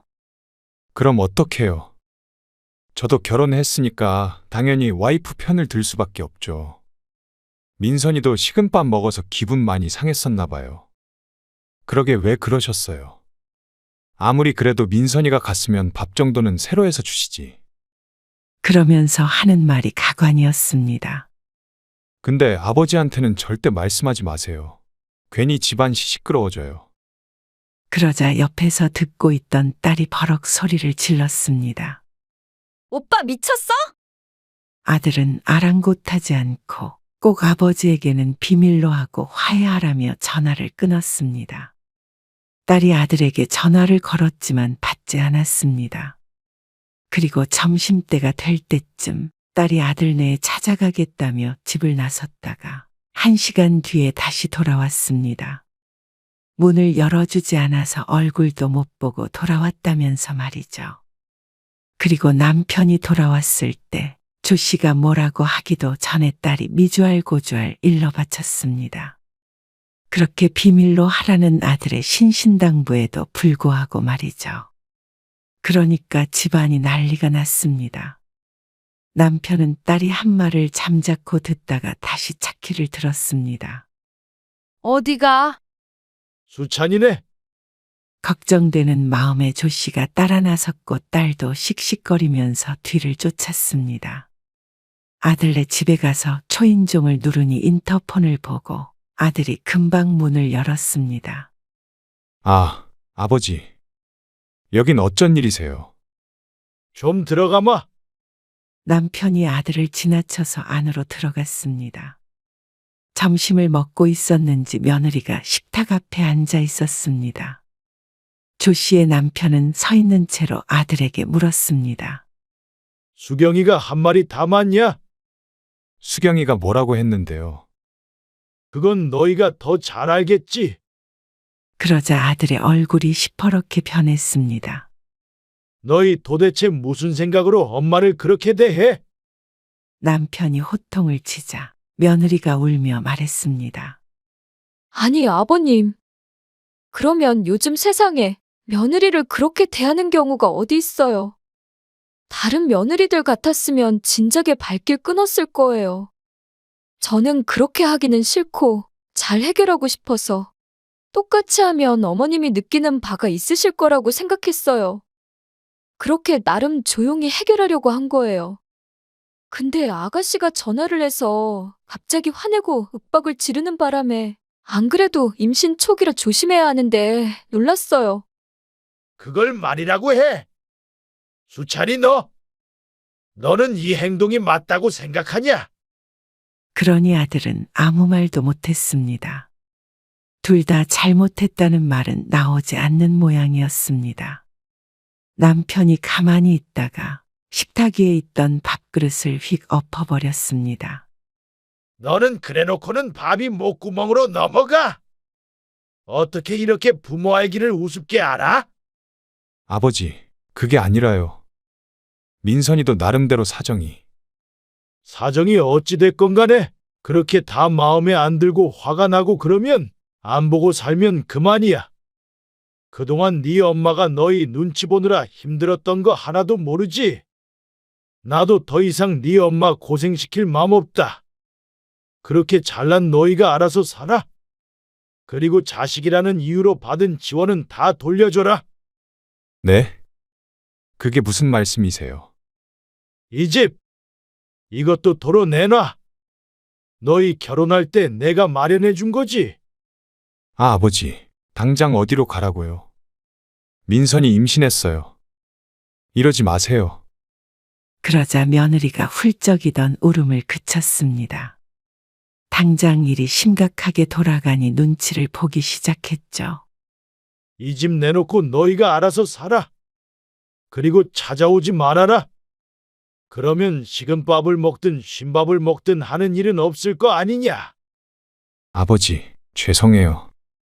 죄송해요. 어머님, 아버님. 그제서야 그 입에서 죄송하다는 말이 나왔지만 누가 봐도 집 때문에 하는 억지 사과였습니다. 그렇게 당당하고 자기만 잘했다던 며느리의 태도가 180도 변하자 어처구니가 없었습니다. 2달 안에 집 비우고 나가라. 결혼할 때 축의금 들어온 거 너희들한테 현금으로 다 줬지. 그것도 도로 뱉어. 그러자 아들이 갑자기 무릎을 꿇었습니다. 아버지, 그러지 마세요. 태어날 손주를 생각해서라도 화 좀 풀어주세요. 아버님, 죄송합니다. 그런 뜻이 아니었어요.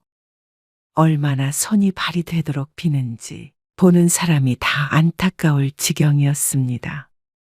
그러자 남편도 차마 임신한 며느리를 맨몸으로 쫓아낼 수는 없었는지 말을 했습니다. 그럼 이 집에서 살게 해줄 테니까 매달 월세 100만 원씩 네 엄마 통장으로 넣어라. 그거 안 넣으면 바로 쫓아낼 거야. 아니, 아버지. 100만 원이요? 정말 너무하신 거 아니에요? 자식한테 어떻게 월세를 받으세요? 120만 원씩 넣어. 그러자 아들이 다시 입을 다물었습니다. 그게 싫으면 나가. 그러고서 조씨 일행은 아들네 집을 나왔습니다. 착잡한 마음이 들었습니다.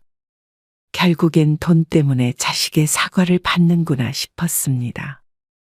만약 이 집이 남편의 것이 아니었다면 저렇게 저자세로 나왔을까 하는 의문이 들었죠. 얼마 뒤에 아들은 며느리와 싸웠다며 작은 짐을 들고 조씨의 집으로 왔습니다. 아마도 그날의 일이 발단이 된 듯했죠.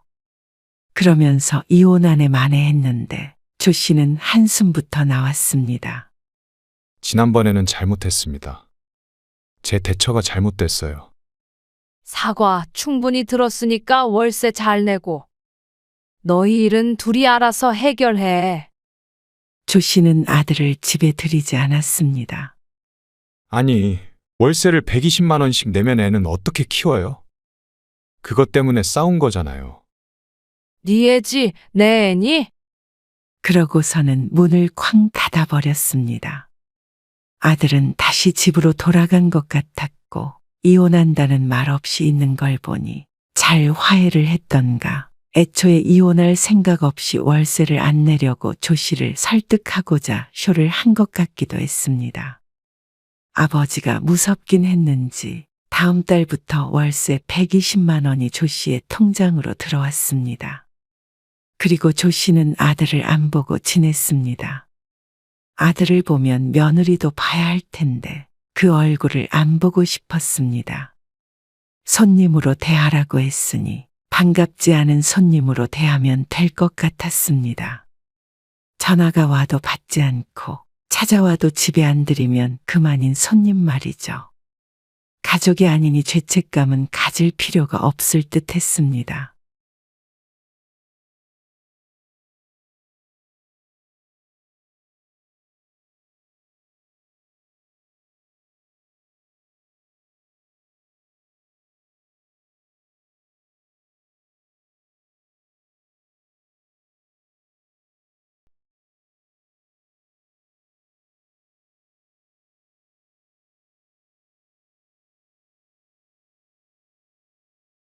나중에 저희 애기 태어나도 이렇게 안 보고 지낼 자신 있으신 거냐고요? 엄마 아빠가 저희한테 그렇게 매정하게 하신다면 저희도 매정하게 굴 수밖에 없어요. 그 말 하려고 이 시간에 이렇게 남의 집에 난입한 거야? 남의 집이요. 난입이요. 여기가 너희 집이야? 말도 없이 들어왔으면 난입이지 뭐야?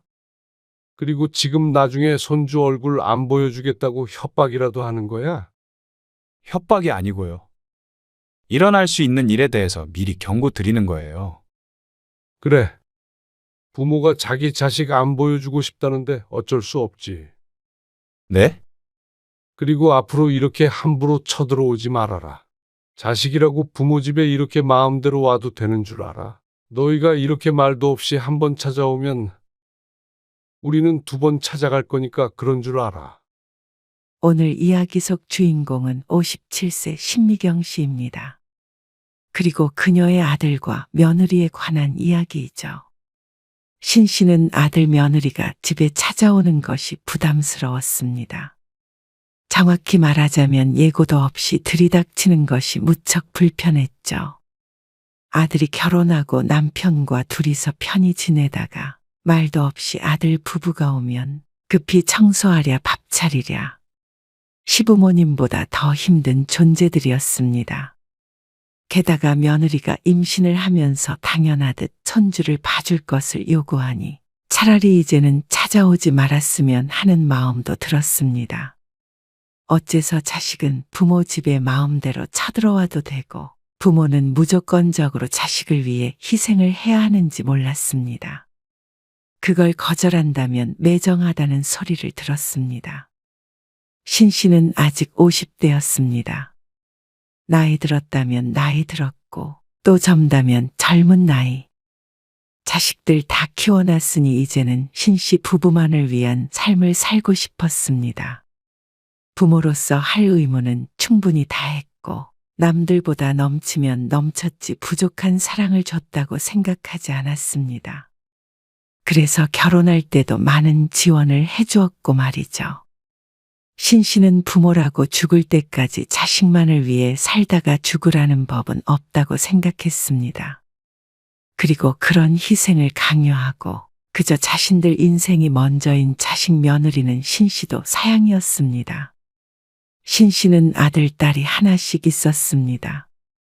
올해 아들은 31, 딸은 29이 되었습니다. 딸은 24세 직장에 다니면서 일찍이 독립을 했습니다. 직장이 집과는 거리가 멀어서 어쩔 수 없었고 아들은 계속 신 씨 부부와 함께 살고 있습니다. 그러다가 아들이 29이 되었을 때 갑자기 결혼을 하겠다고 했습니다. 다소 이른 나이라고 생각했죠. 그래서 결혼 계획을 알렸을 때 신 씨 부부는 결혼을 2, 3년은 늦췄으면 하는 마음이 있었습니다. 신 씨가 일찍 결혼해서 자식들을 낳았기 때문에 좀 더 젊었을 때 삶을 즐겼으면 했습니다. 굳이 20대 결혼을 서두를 필요가 있나 해서 오늘 떼보았지만 아들과 예비 며느리는 당장 결혼하길 원했습니다. 그래서 신 씨 부부도 아들의 뜻대로 하라고 했습니다. 그렇게 원하는데 굳이 반대할 이유는 없다고 생각했습니다. 신 씨 부부는 아들이 결혼할 때 서울에 있는 아파트 전세금을 전부 지원해 줬습니다. 그리고 딱 그만큼 딸에게도 미리 주었죠. 너희 둘이 똑같이 줬으니까 어떻게 쓰는지는 너희 자유야. 아들은 신혼집을 구했고 딸도 오피스텔에서 곧 아파트로 이사할 계획을 세웠습니다. 딸에겐 아직 결혼이 먼 일이었기 때문이었습니다. 신 씨 부부는 이제는 아들, 딸 인생에 관여하지 않기로 했죠. 전세금이라고 하더라도 금액은 결코 적지 않았습니다. 기준을 낮춘다면 작은 아파트도 살 수 있는 금액이었습니다. 남편도 평생 기업에서 일을 했고 신 씨도 젊어서 시작한 사업이 잘 되어 경제적으로 여유가 있는 편이었습니다. 둘 다 지금도 여전히 일을 하고 있었으니 말이죠. 아들까지 결혼하고 나니 신 씨 부부는 수십 년 만에 처음으로 둘이서만 지내게 되었습니다. 자식들 키우느라 그리고 부모 봉양하느라 여태까지는 둘만 있는 시간이 거의 없다고 봐도 무방했습니다. 민우까지 나가면 허전할 줄 알았는데 좋네. 신 씨의 솔직한 심정이었습니다. 딸은 일찍이 독립했고 같이 살던 아들까지 나가면 쓸쓸할 줄 알았습니다. 물론 그런 감정도 있긴 했지만 그것보다도 편하다는 감상이 더 컸습니다. 어쩔 땐 꼭 신혼으로 돌아간 듯한 기분도 들었습니다. 아, 잘 먹었다. 배부르니까 설거지하기 귀찮네. 뭐하러 지금 해? TV 좀 보다가 소화되면 내가 할게. 그럴까? 흉볼 사람도 없는데. 그래. 정 귀찮으면 내일 하면 되고. 신 씨는 남편과 함께 식탁 앞에 앉아서 키들거렸습니다. 신 씨 부부는 아들이 결혼한 후 자유롭고 편하게 지냈습니다. 설거지를 나중으로 미루기도 하고 집이 조금 지저분해도 뒀다가 남편과 서로 몰아서 함께 치우기도 했습니다. 그 과정에서 네가 해라 내가 해라 하면서 재미있게 지냈죠. 쉬는 날엔 둘이 아무것도 안 하고 소파에 누워 뒹굴뒹굴 하루 종일 영화 봤다 드라마 봤다 하기도 했습니다. 어른 눈치 보느라 자식 눈치 보느라 못했던 것들을 다 해보며 모처럼 좋은 시간을 보냈습니다. 그러다 보니 남편과 더 사이가 좋아진 것 같은 기분이 들었죠. 그런데 이런 평화는 금방 깨졌습니다. 엄마, 저희 왔어요. 어? 말도 없이 무슨 일이야? 그냥요. 저녁 같이 먹을까 하고요. 혜영이도 오고 싶어 해서요. 얘는 전화도 없이. 퇴근해서 바로 온 거라서요. 아직 식사 안 하셨죠? 그렇지? 어서 들어와. 아들이 며느리와 함께 찾아왔습니다. 마침 저녁을 먹으려던 참이긴 했습니다. 하지만 대충 있는 것에다 먹으려던 계획이 틀어졌습니다. 며느리가 왔으니 밥상이 초라해서는 안 될 것 같았죠. 신 씨는 급하게 냉장고를 뒤져서 요리다운 요리를 했습니다. 덕분에 식사 시간이 30분이 지연이 됐습니다. 그래도 아들 며느리 얼굴을 보니 반갑기는 했습니다. 결혼하고 나서는 자주 못 볼 줄 알았는데 이렇게 자발적으로 찾아오니 요즘 사람들답지 않다는 생각을 했습니다. 그 뒤로도 아들 내외는 자주 신 씨의 집에 방문했습니다. 며느리도 신 씨에게 잘하려고 노력하는 게 눈에 보였습니다. 신 씨 부부의 짐작으론 처음 결혼할 때 신 씨 부부가 결혼을 반대한 것으로 느껴서 그런 듯 했습니다. 이렇게 자주 올 필요 없어. 너희 결혼한 거 우린 좋아. 우리 며느리도 예쁘고. 그러니까 너희도 신혼 즐기고 굳이 이렇게 안 와도 돼. 아, 저희가 좋아서 오는 거예요. 네. 맞아요. 그러니 불편할까봐 그랬지. 안 불편해요. 하지만 신 씨가 굳이 아들네에게 이렇게 얘기한 이유가 있었습니다. 사실 아들 부부가 불편할까봐 그랬던 것이 아니라 신 씨가 불편해서였습니다. 아들 부부는 최소 일주일에 한 번, 많게는 일주일에 3번까지도 찾아왔습니다. 그것도 대부분은 연락도 없이 들이닥쳤습니다. 아마 아들이 살던 집이라 편하게 오는 것이겠지만 신 씨는 결코 아들의 방문이 편하지 않았습니다. 아들만 오는 것이 아니기 때문이었습니다. 집도 치워야 하고 반찬에도 신경을 써야 하고 남편도 옷도 편하게 입고 있지 못했습니다. 여러모로 부담스러웠습니다. 특히나 평일에 퇴근 후에 좀 쉬려고 하는데 찾아오면 곤욕스러웠죠. 혹시라도 아들네가 서운할까봐 애둘러 말했지만 아들 며느리는 전혀 알아듣지 않았습니다. 예전에 시어머니를 모시고 살기 전에도 같은 동네에서 살았지만 시어머니도 이렇게 무작정 찾아온 적이 없었습니다. 아무리 늦어도 전날에는 꼭 연락을 주었었는데 자식이라는 이유로 이렇게 아무 때나 찾아오는 게 당연한 것인지 마음이 불편했습니다. 자주 오는 것도 그랬지만 오더라도 제발 아무 때나 연락도 없이 오지 않았으면 했습니다. 그래서 아들에게 따로 얘기할 수밖에 없었습니다. 그런데 그걸 가지고 아들은 굉장히 서운해했죠. 보통은 자식이 찾아오면 좋아하지 않아요? 그럼 최소한 하루 전에라도 연락을 달라는 말이지. 그냥 퇴근하면서 오고 싶어질 때 오는 거예요. 너는 그렇다 쳐도 혜영이는 불편할 거 아니야? 이렇게 자주 오면 아니요. 혜영이가 오자고 하는데요. 근데 좀 서운하네요. 장모님이 안 계시니까 엄마가 엄마처럼 좀 해주세요. 그렇게까지 말하는데 더 말을 보태기가 힘들었습니다. 친정엄마가 일찍 돌아가신 며느리의 마음을 받아달라는데 불편해도 좀 참자 싶었습니다. 아들은 되도록이면 연락은 주겠다고 했지만 잘 지켜지지는 않았습니다. 저희 왔어요. 그래. 왔냐? 안 그래도 올 때가 됐다 싶어서 신 씨의 남편도 아직 옷을 안 갈아입은 채였습니다. 그런데 아들이 놀라운 소식을 전했습니다. 혜영이 아이 가졌어요. 뭐? 임신했어? 네. 그러면서 행복하다는 듯이 서로 마주보고 웃는 아들과 며느리. 너무 축하해. 신 씨는 기뻤습니다. 그리고 얼떨떨하기도 했습니다. 50대 중반의 나이에 벌써 할머니가 될 줄은 몰랐습니다. 아들이 결혼을 했으니 당연히 손주가 생기겠지 하고 막연하게 생각은 했지만 정말로 할머니가 됐다고 하니 얼떨떨할 만도 했습니다. 남편도 같은 표정이었습니다. 우리 아들이 벌써 우리를 할머니, 할아버지를 만들어주네. 그러고선 남편은 기분 좋은 표정을 지었습니다.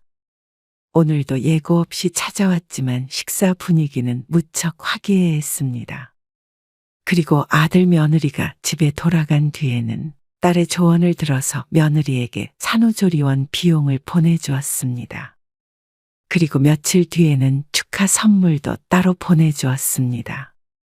하나밖에 없는 며느리가 아이를 가졌다고 하니 신 씨 부부도 최선을 다해서 이것저것 해주려고 노력했습니다.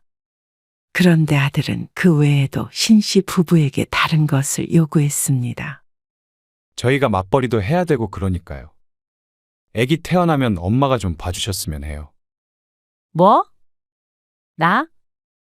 신 씨가 손가락으로 스스로를 가리키며 물었습니다.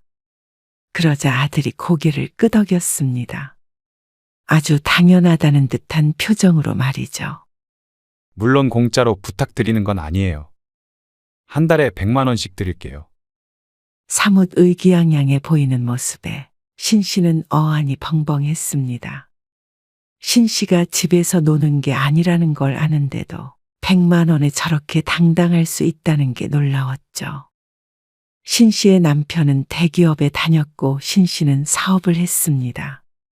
아주 큰 회사는 아니지만 직원이 3명이 있었고 잘 되지 않을 때도 남편만큼은 충분히 벌었습니다.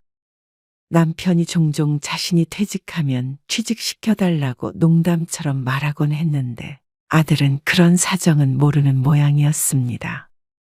그러면 아들, 딸에게 수억씩 지원해준 돈은 다 어디서 생겼다고 생각하는지 몰랐죠. 그리고 돈이 문제가 아니었습니다. 신 씨는 노후에 손주를 봐주며 지낸다는 생각은 별로 해본 적이 없었습니다. 일이 바쁘기도 했고 평생 가정에 헌신하며 산 후 아들, 딸 모두 독립시켰으니 이제는 내 일하면서 남편과 시간도 보내고 그렇게 지내고 싶었습니다. 남편도 같은 생각이었는지 신 씨가 뭐라 대답하기도 전에 먼저 말했습니다. 그건 힘들지. 엄마도 일하고 있는데 잠깐 쉬시면 되죠. 그렇게 대충 일하는 줄 알아? 그러자 아들은 거절당할 줄은 몰랐다는 듯한 반응이었습니다. 그런 아들에게 남편이 단호하게 말했습니다. 맞벌이 하더라도 여러 가지 방법이 있잖냐. 엄마가 봐줄 수 없는 상황이니까 둘이 상의해서 잘 해결해봐. 그랬더니 아들은 또 서운하다며 돌아갔고 남편은 끝까지 너희가 책임져야 한다며 선을 그었습니다. 우리가 너무 심한 건 아니겠지? 심하긴. 어떻게 키워보지도 않고 바로 당신한테 봐달라 그래? 그것도 그랬습니다. 그리고 아들이 서운해한다고 하더라도 그것 때문에 신 씨가 아이를 봐줄 수는 없을 것 같았습니다. 그러다가 며칠 뒤에 아들 며느리가 또 찾아왔습니다. 연락 좀 하고 오라니까 정말. 남편이 퇴근하기도 전에 와서는 자리 잡고 앉아있자 신 씨도 한숨이 나왔습니다. 퇴근해서 좀 느긋하게 있고 싶었는데 손님이 있으니 마음대로 퍼져 있지도 못했습니다. 안 그래도 낮에 일이 꼬여 하루 종일 스트레스 받았었는데 아들 며느리를 보니 자신도 모르는 사이의 표정에서 표시가 났던 모양이었습니다. 남편이 곧 돌아오고 아들 며느리와 넷이서 식사를 하는데 며느리가 벼랑간 훌쩍거렸습니다. 왜 그래? 왜 울어? 신 씨가 놀라서 물었고 남편도 당황한 눈치였습니다. 그러자 며느리가 흐느끼며 말했습니다. 왜 어머님, 아버님은 저를 남처럼 대하세요? 결혼 반대하신 거 아니라고 하셨으면서 제가 와도 탐탁지 않아 하시는 것 같고요. 그럴 리가 있어? 왜 가족으로 생각을 안 해? 그러자 아들이 한숨을 쉬면서 말했습니다. 오죽했으면 혜영이가 울어요. 그러면서 또 애기 얘기를 꺼냈습니다. 며느리도 고개를 끄덕이며 말을 했습니다. 애기도 안 봐주신다고 그러고 너무 서운해요. 기가 막혀서 말을 못하고 있었는데 며느리는 더욱 서럽게 울었습니다. 이를 도대체 어째야 하는지 몰랐습니다. 남편도 우는 며느리에게 또 단호하게 굴기가 쉽지 않은지 난감한 기색이었습니다. 그래서 신씨 부부는 아무 말 없이 며느리를 달랬습니다. 신씨는 임신한 며느리가 울고 있는데 거기에다 대고 매정하게 말을 할 수가 없었습니다. 일단은 대화를 일단락했고 아들 며느리를 돌려보냈습니다. 그리고 나중에 아들을 따로 불렀습니다. 얼렁뚱땅하다가는 정말로 전적으로 손주를 봐줘야 하는 상황이 될 것 같았습니다. 할머니도 어릴 때 저희 키워주셨다면서요. 아들이 신 씨의 시어머니 얘기를 꺼냈습니다.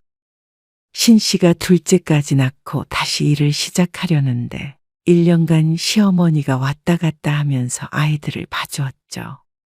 하지만 신 씨도 할 말은 있었습니다. 나중에 시어머니를 5년간 모시고 살았고 돌아가시기 1년 전부터는 누워서만 생활하는 시어머니의 수발도 신씨 부부가 손수 들었습니다. 그걸 아들, 딸도 모두 보고 컸습니다. 그러면 너 나중에 우리 그렇게 데리고 살 자신 있어? 한번 묻고 싶었습니다. 하지만 아들은 말문이 막힌 듯 대답이 없었습니다. 우리도 늙어서 너희한테 부양하라는 소리 안 해. 그러니까 지금까지 열심히 일하고 있고. 그런데 일을 쉬면서 애를 봐달란 소리를 했으면 나중에 우리 부양할 생각도 있다는 소리야. 남편이 아들에게 물었지만 아들은 여전히 말이 없었습니다. 거 봐라. 지난번에도 얘기했지만 다른 방법 찾아봐. 엄마한테 100만 원 줄 생각하지 말고 그거 보태서 도우미를 알아보든 해봐. 그러자 아들은 불만스러운 표정을 지으며 말했습니다. 애 못 봐주실 거면. 그럼 도우미 비용을 보태주세요. 뭐? 아이를 봐주거나 아니면 도우미 비용을 달라는 아들. 그러자 아이를 봐달라고 한 것도 결국 돈 때문인가 하는 의심이 들었습니다. 아이를 봐줄 상황이 아니라는 걸 알 텐데도 자꾸만 우기는 게 이상하긴 했습니다. 너, 그게 맞는 말인지 다시 한번 생각해봐라. 남편은 더 이상의 대화를 이어갈 수 없다고 생각했는지 아들을 돌려보냈습니다. 그리고 무척 속상한 듯 계속 한숨만 쉬었습니다. 아들에게 실망한 듯도 보였습니다. 어째서 부모가 무조건 애를 봐줘야 하고 그게 아니라면 돈을 대줘야 한다고 생각하는지 몰랐습니다. 혹시나 하는 마음에 신씨가 주변에 물어봤는데 아이를 봐주는 도우미 비용이 한 달에 300만 원 정도 한다고 들었습니다. 그래서 그 돈을 신씨에게 달라고 한 것인 모양이었습니다. 한 사람 월급에 맞먹는 금액이니 말이죠. 그래 놓고는 신씨에게는 선심이라도 쓰는 듯이 100만 원을 주겠다고 한 아들이 괘씸하기도 했습니다. 결혼할 때 서운하지 않게 해줬다고 생각했는데 이 문제를 가지고 신씨에게 섭섭하다고 하는 아들에게 오히려 신씨가 섭섭했습니다. 신경 쓰지 마. 자기들이 알아서 해야지. 신씨도 남편과 같은 마음이었습니다. 생각이 많아지는 밤이었죠. 그리고 한동안은 아들은 연락이 없었습니다. 신경 쓰이기도 했지만 아무 때나 쳐들어오는 아들 며느리가 없으니 몸은 편했습니다. 그리고 한 달쯤 뒤에 명절이 되었습니다. 아들 부부도 오고 오랜만에 딸도 집으로 왔습니다. 신씨는 미리 상다리 부러지게 음식을 차려놓고 기다렸습니다. 아들과는 트러블이 있었지만 그래도 다 같이 모이니 마냥 반가웠습니다. 회사 잘 다니고 있어? 그냥 다니는 거지. 영원히 명절이었으면 좋겠다. 딸의 말에 신씨가 웃으며 밥을 먹었습니다. 맛있지? 너희 좋아하는 걸로 엄마가 신경 많이 썼어. 이거 임산부한테 좋은 음식이래. 남편이 며느리 앞으로 반찬을 밀며 말했습니다.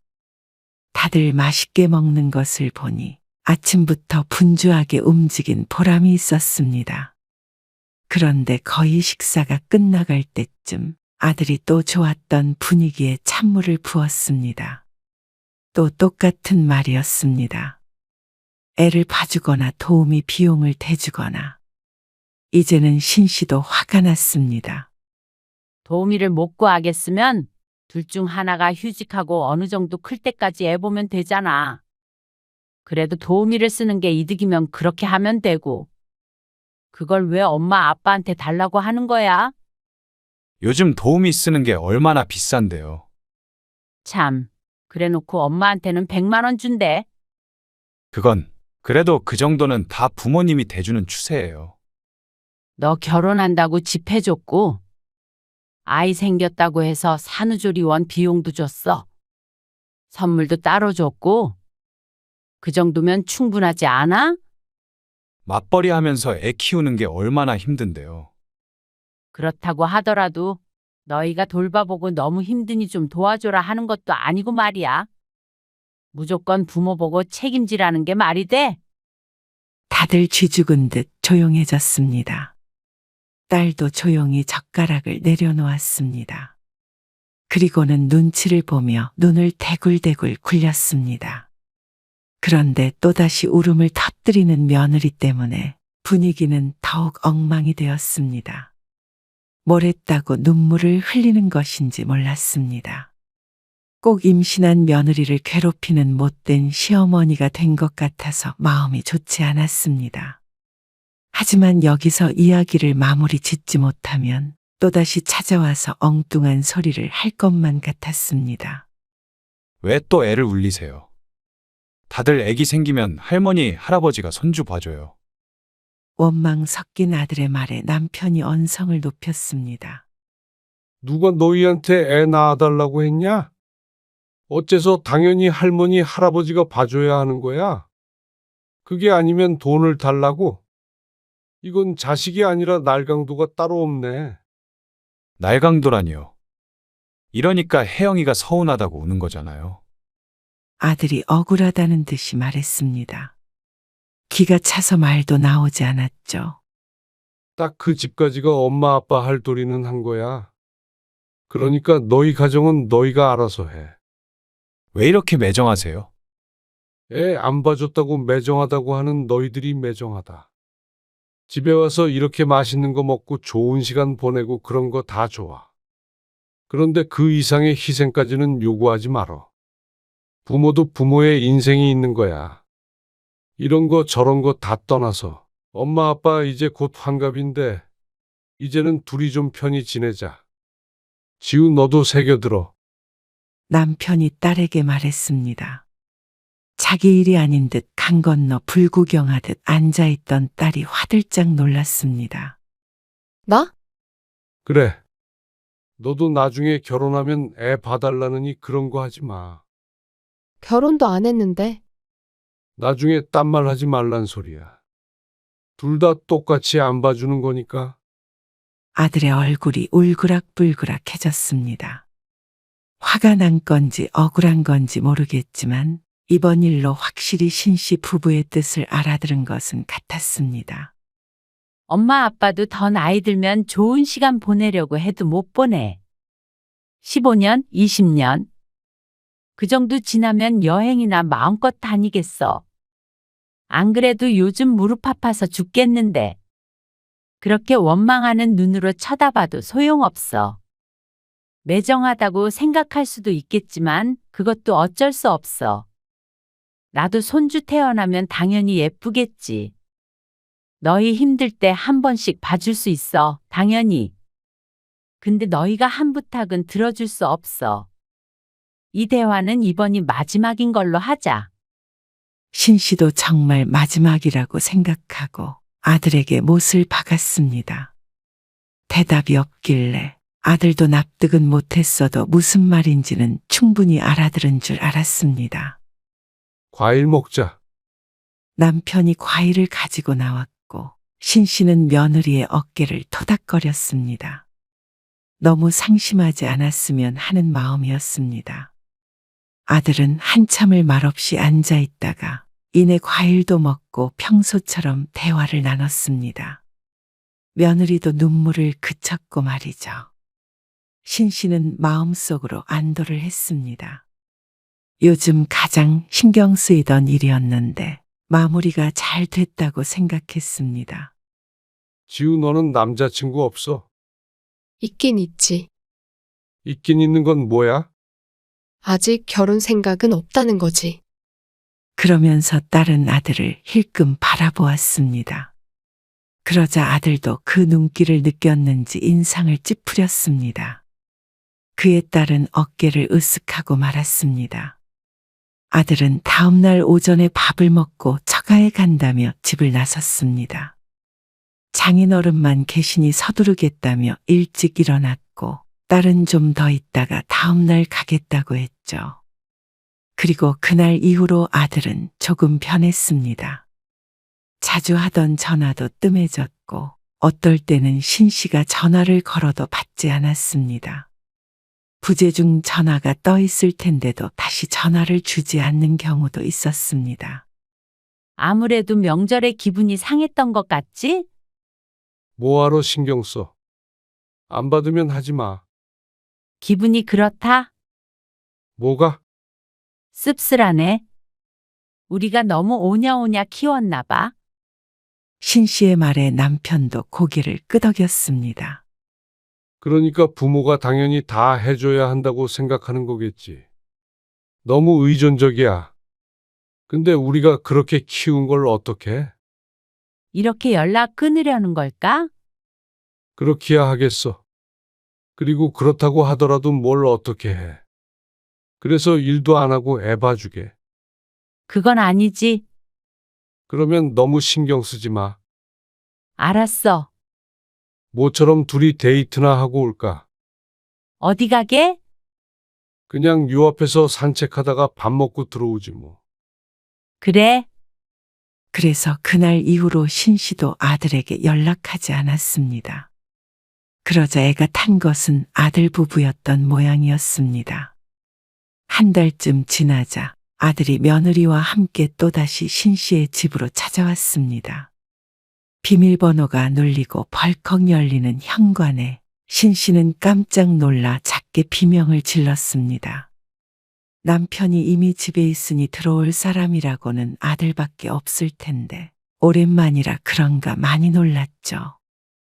마침 씻고 나와서 민소매에 반바지를 입고 머리도 수건으로 두르고 있었는데 며느리 보기에 무척 민망했습니다. 그리고 사각 팬티처럼 얇은 바지를 입고 있던 남편은 황급히 안방으로 들어갔습니다. 너 이렇게 말없이 들이닥치지 말라고 했지? 오랜만에 보는 아들인데도 반가운 인사말보다도 핀잔을 주는 듯한 말이 먼저 나갔습니다. 며느리도 당황스러워 보였는데 아들만은 태평했습니다. 가족끼리 뭐가 어때서요? 다소 도전적으로 느껴지는 듯한 말투였습니다. 첫 마디를 들으니 무슨 생각으로 쳐들어온 것인지 짐작이 갔습니다. 결코 좋은 용건은 아닌 것 같았습니다. 남편이 잠시 뒤에 옷을 갖춰 입고 나왔습니다. 무척 언짢은 표정으로 말이죠. 무슨 일이야? 생각은 해보셨어요? 무슨 생각? 남편이 황당해서 묻자 아들은 오히려 당황한 듯 보였습니다. 나중에 저희 애기 태어나도 이렇게 안 보고 지낼 자신 있으신 거냐고요? 그제서야 아들이 무슨 말을 하는지 알아들었습니다. 그간 연락을 끊고 찾아오지 않은 이유가 있었습니다. 신씨 부부가 스스로 깨닫기라도 바라는 듯 했죠. 엄마 아빠가 저희한테 그렇게 매정하게 하신다면 저희도 매정하게 굴 수밖에 없어요. 남편이 기가 찬 웃음을 뱉었습니다. 유쾌하지 않은 웃음에 아들이 움찔했습니다. 그 말 하려고 이 시간에 이렇게 남의 집에 난입한 거야? 남의 집이요. 난입이요. 거친 표현에 아들이 화를 냈습니다. 여기가 너희 집이야? 말도 없이 들어왔으면 난입이지 뭐야?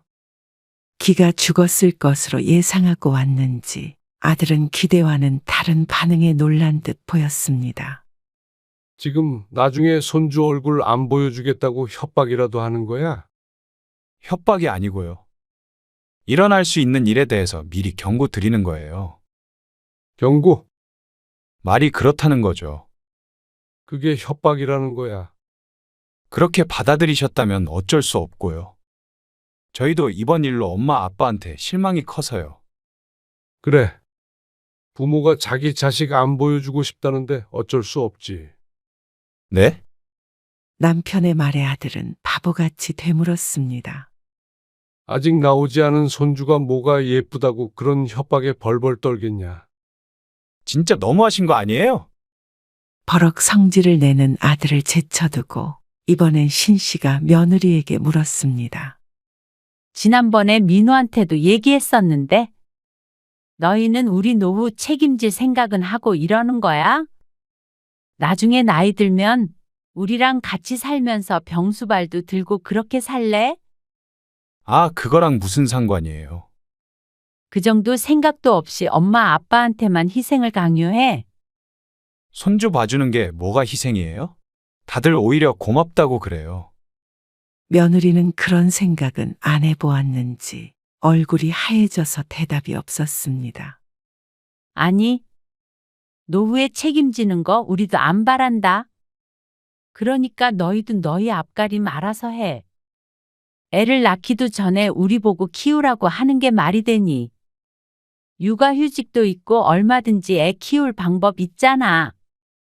도우미를 써도 너희 돈으로 써. 엄마, 지금 도우미 비용 아까워서 이러시는 건 아니죠? 아들의 말에 이번에는 신 씨가 헛웃음을 내뱉었습니다. 어쩜 이런 아들이 다 있나 싶었습니다. 쭉 함께 살았었는데도 모르고 지냈던 자신이 바보 같았습니다. 아니, 너희한테는 도우미 비용이 아니라 이미 해준 전세금도 아깝다. 남들보다 편히 살라고 해준 거였는데 너희는 받은 건 모르고 더 달라고 이렇게 찾아와서 따지는구나. 도우미를 쓰려거든 전세금 빼서 하든 말든 알아서 해. 그리고 앞으로 이렇게 함부로 쳐들어오지 말아라. 앞으로 이렇게 말없이 한 번 찾아오면 우리는 2번 찾아갈 거니까. 저희 집에요. 그래. 그런 시부모 원하는 건 아니겠지? 부모님이 오시는 거랑 자식이 오는 거랑 같아요. 뭐가 달라? 부모도 사생활이라는 게 있어. 이렇게 함부로 들어오지 마. 독립했으면 여긴 너희 집 아니야. 왜 이렇게 이기적이세요? 아무리 말해도 모르니 너도 나중에 나이 들어봐라. 과연 누가 이기적이었는지. 진짜로 손주 못 봐도 후회 안 하신다는 거죠. 아들은 남은 패는 그것밖에 없다는 듯 똑같은 말을 반복했습니다. 하지만 그런 아들을 남편은 비웃었습니다. 그래. 직접 안 키워준 할머니, 할아버지는 손주를 못 본다면 뭐 어쩔 수 없지. 나중에 누가 후회하나 한번 보자. 그러자 아들도 무언가 이상하게 돌아가고 있는 듯한 느낌을 받은 것 같았습니다. 이렇게 나올 줄은 몰랐던 눈치였습니다. 하나 얻은 것도 없이 든든한 지원군을 잃은 것은 아들 부부였습니다. 그러자 며느리가 아들의 소매를 잡아당겼습니다. 말리는 눈치였습니다. 하지만 신씨 부부는 아들 내외를 집 밖으로 쫓아버렸습니다. 모쪼록 몸조심하고 순산하길 바란다. 그러고는 아들 내외가 돌아가고 나서 비밀번호부터 바꿨습니다. 이제 정말 마지막인 것 같아서 속이 후련했습니다. 오늘 아들을 보니 괘씸해서 더는 보고 싶지 않았습니다. 아들이 미우니 며느리도 밉고 손주도 보고 싶지 않았습니다. 아들은 신씨 부부 보고 차갑다고 했지만 신씨는 아들 며느리가 괘씸했습니다. 아이는 봐달라면서 나중에 늙으면 부양할 거냐는 물음에 둘 중 누구도 대답하지 못했습니다. 그걸 보니 마음이 더 확실해졌습니다. 저들 득대는 일만 하려 하고 부모는 일방적으로 희생만 해야 된다고 생각하는 듯 했습니다. 그런데 그렇게 협박했던 것 치고 아들은 오래가지 못했습니다. 1달도 안 돼서 먼저 연락이 왔습니다. 내일 좀 가도 돼요? 1번 쳐들어오면 2번 쳐들어간다는 말을 이제서야 알아들었는지 방문하겠다고 연락을 준 것이었습니다. 아니, 안 돼. 그러자 아들은 대뜸 사과를 했습니다. 애기 봐달라고 안 해요. 죄송해요. 혜영이도 이렇게 엄마 아빠랑 멀어지는 거 싫대요. 그런데 신씨의 마음은 그 말 한마디에 열리지 않았습니다. 아들의 속마음이야 어찌됐든 신씨는 의심이 되었습니다. 더는 부모에게 지원을 받지 못할까봐 마지못해 사과하는 것 같았죠. 아들은 아니라고 하지만 그래도 이미 상한 마음은 쉽게 낫지 않았습니다. 물론 나중에 아이가 태어나면 어떻게 될지 모르겠지만 현재로서는 아들을 보고 싶지 않았습니다. 엄마 아빠 좋은 시간 보내고 있으니까 너희도 이제 찾아올 생각 말고 알아서 살아. 그리고 나서 전화를 끊어버렸습니다. 신 씨는 더는 자식에게 얽매이지 않기로 다짐했습니다. 자식 생각에 스트레스 받아서 요즘 머리도 빠지고 했는데 그럴 이유가 전혀 없었습니다.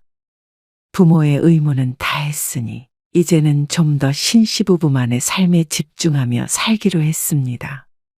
거기에 아들이 불만이 있다면 각자 갈 길을 가면 그만이었습니다. 여보, 오늘 뭐 해 먹을까?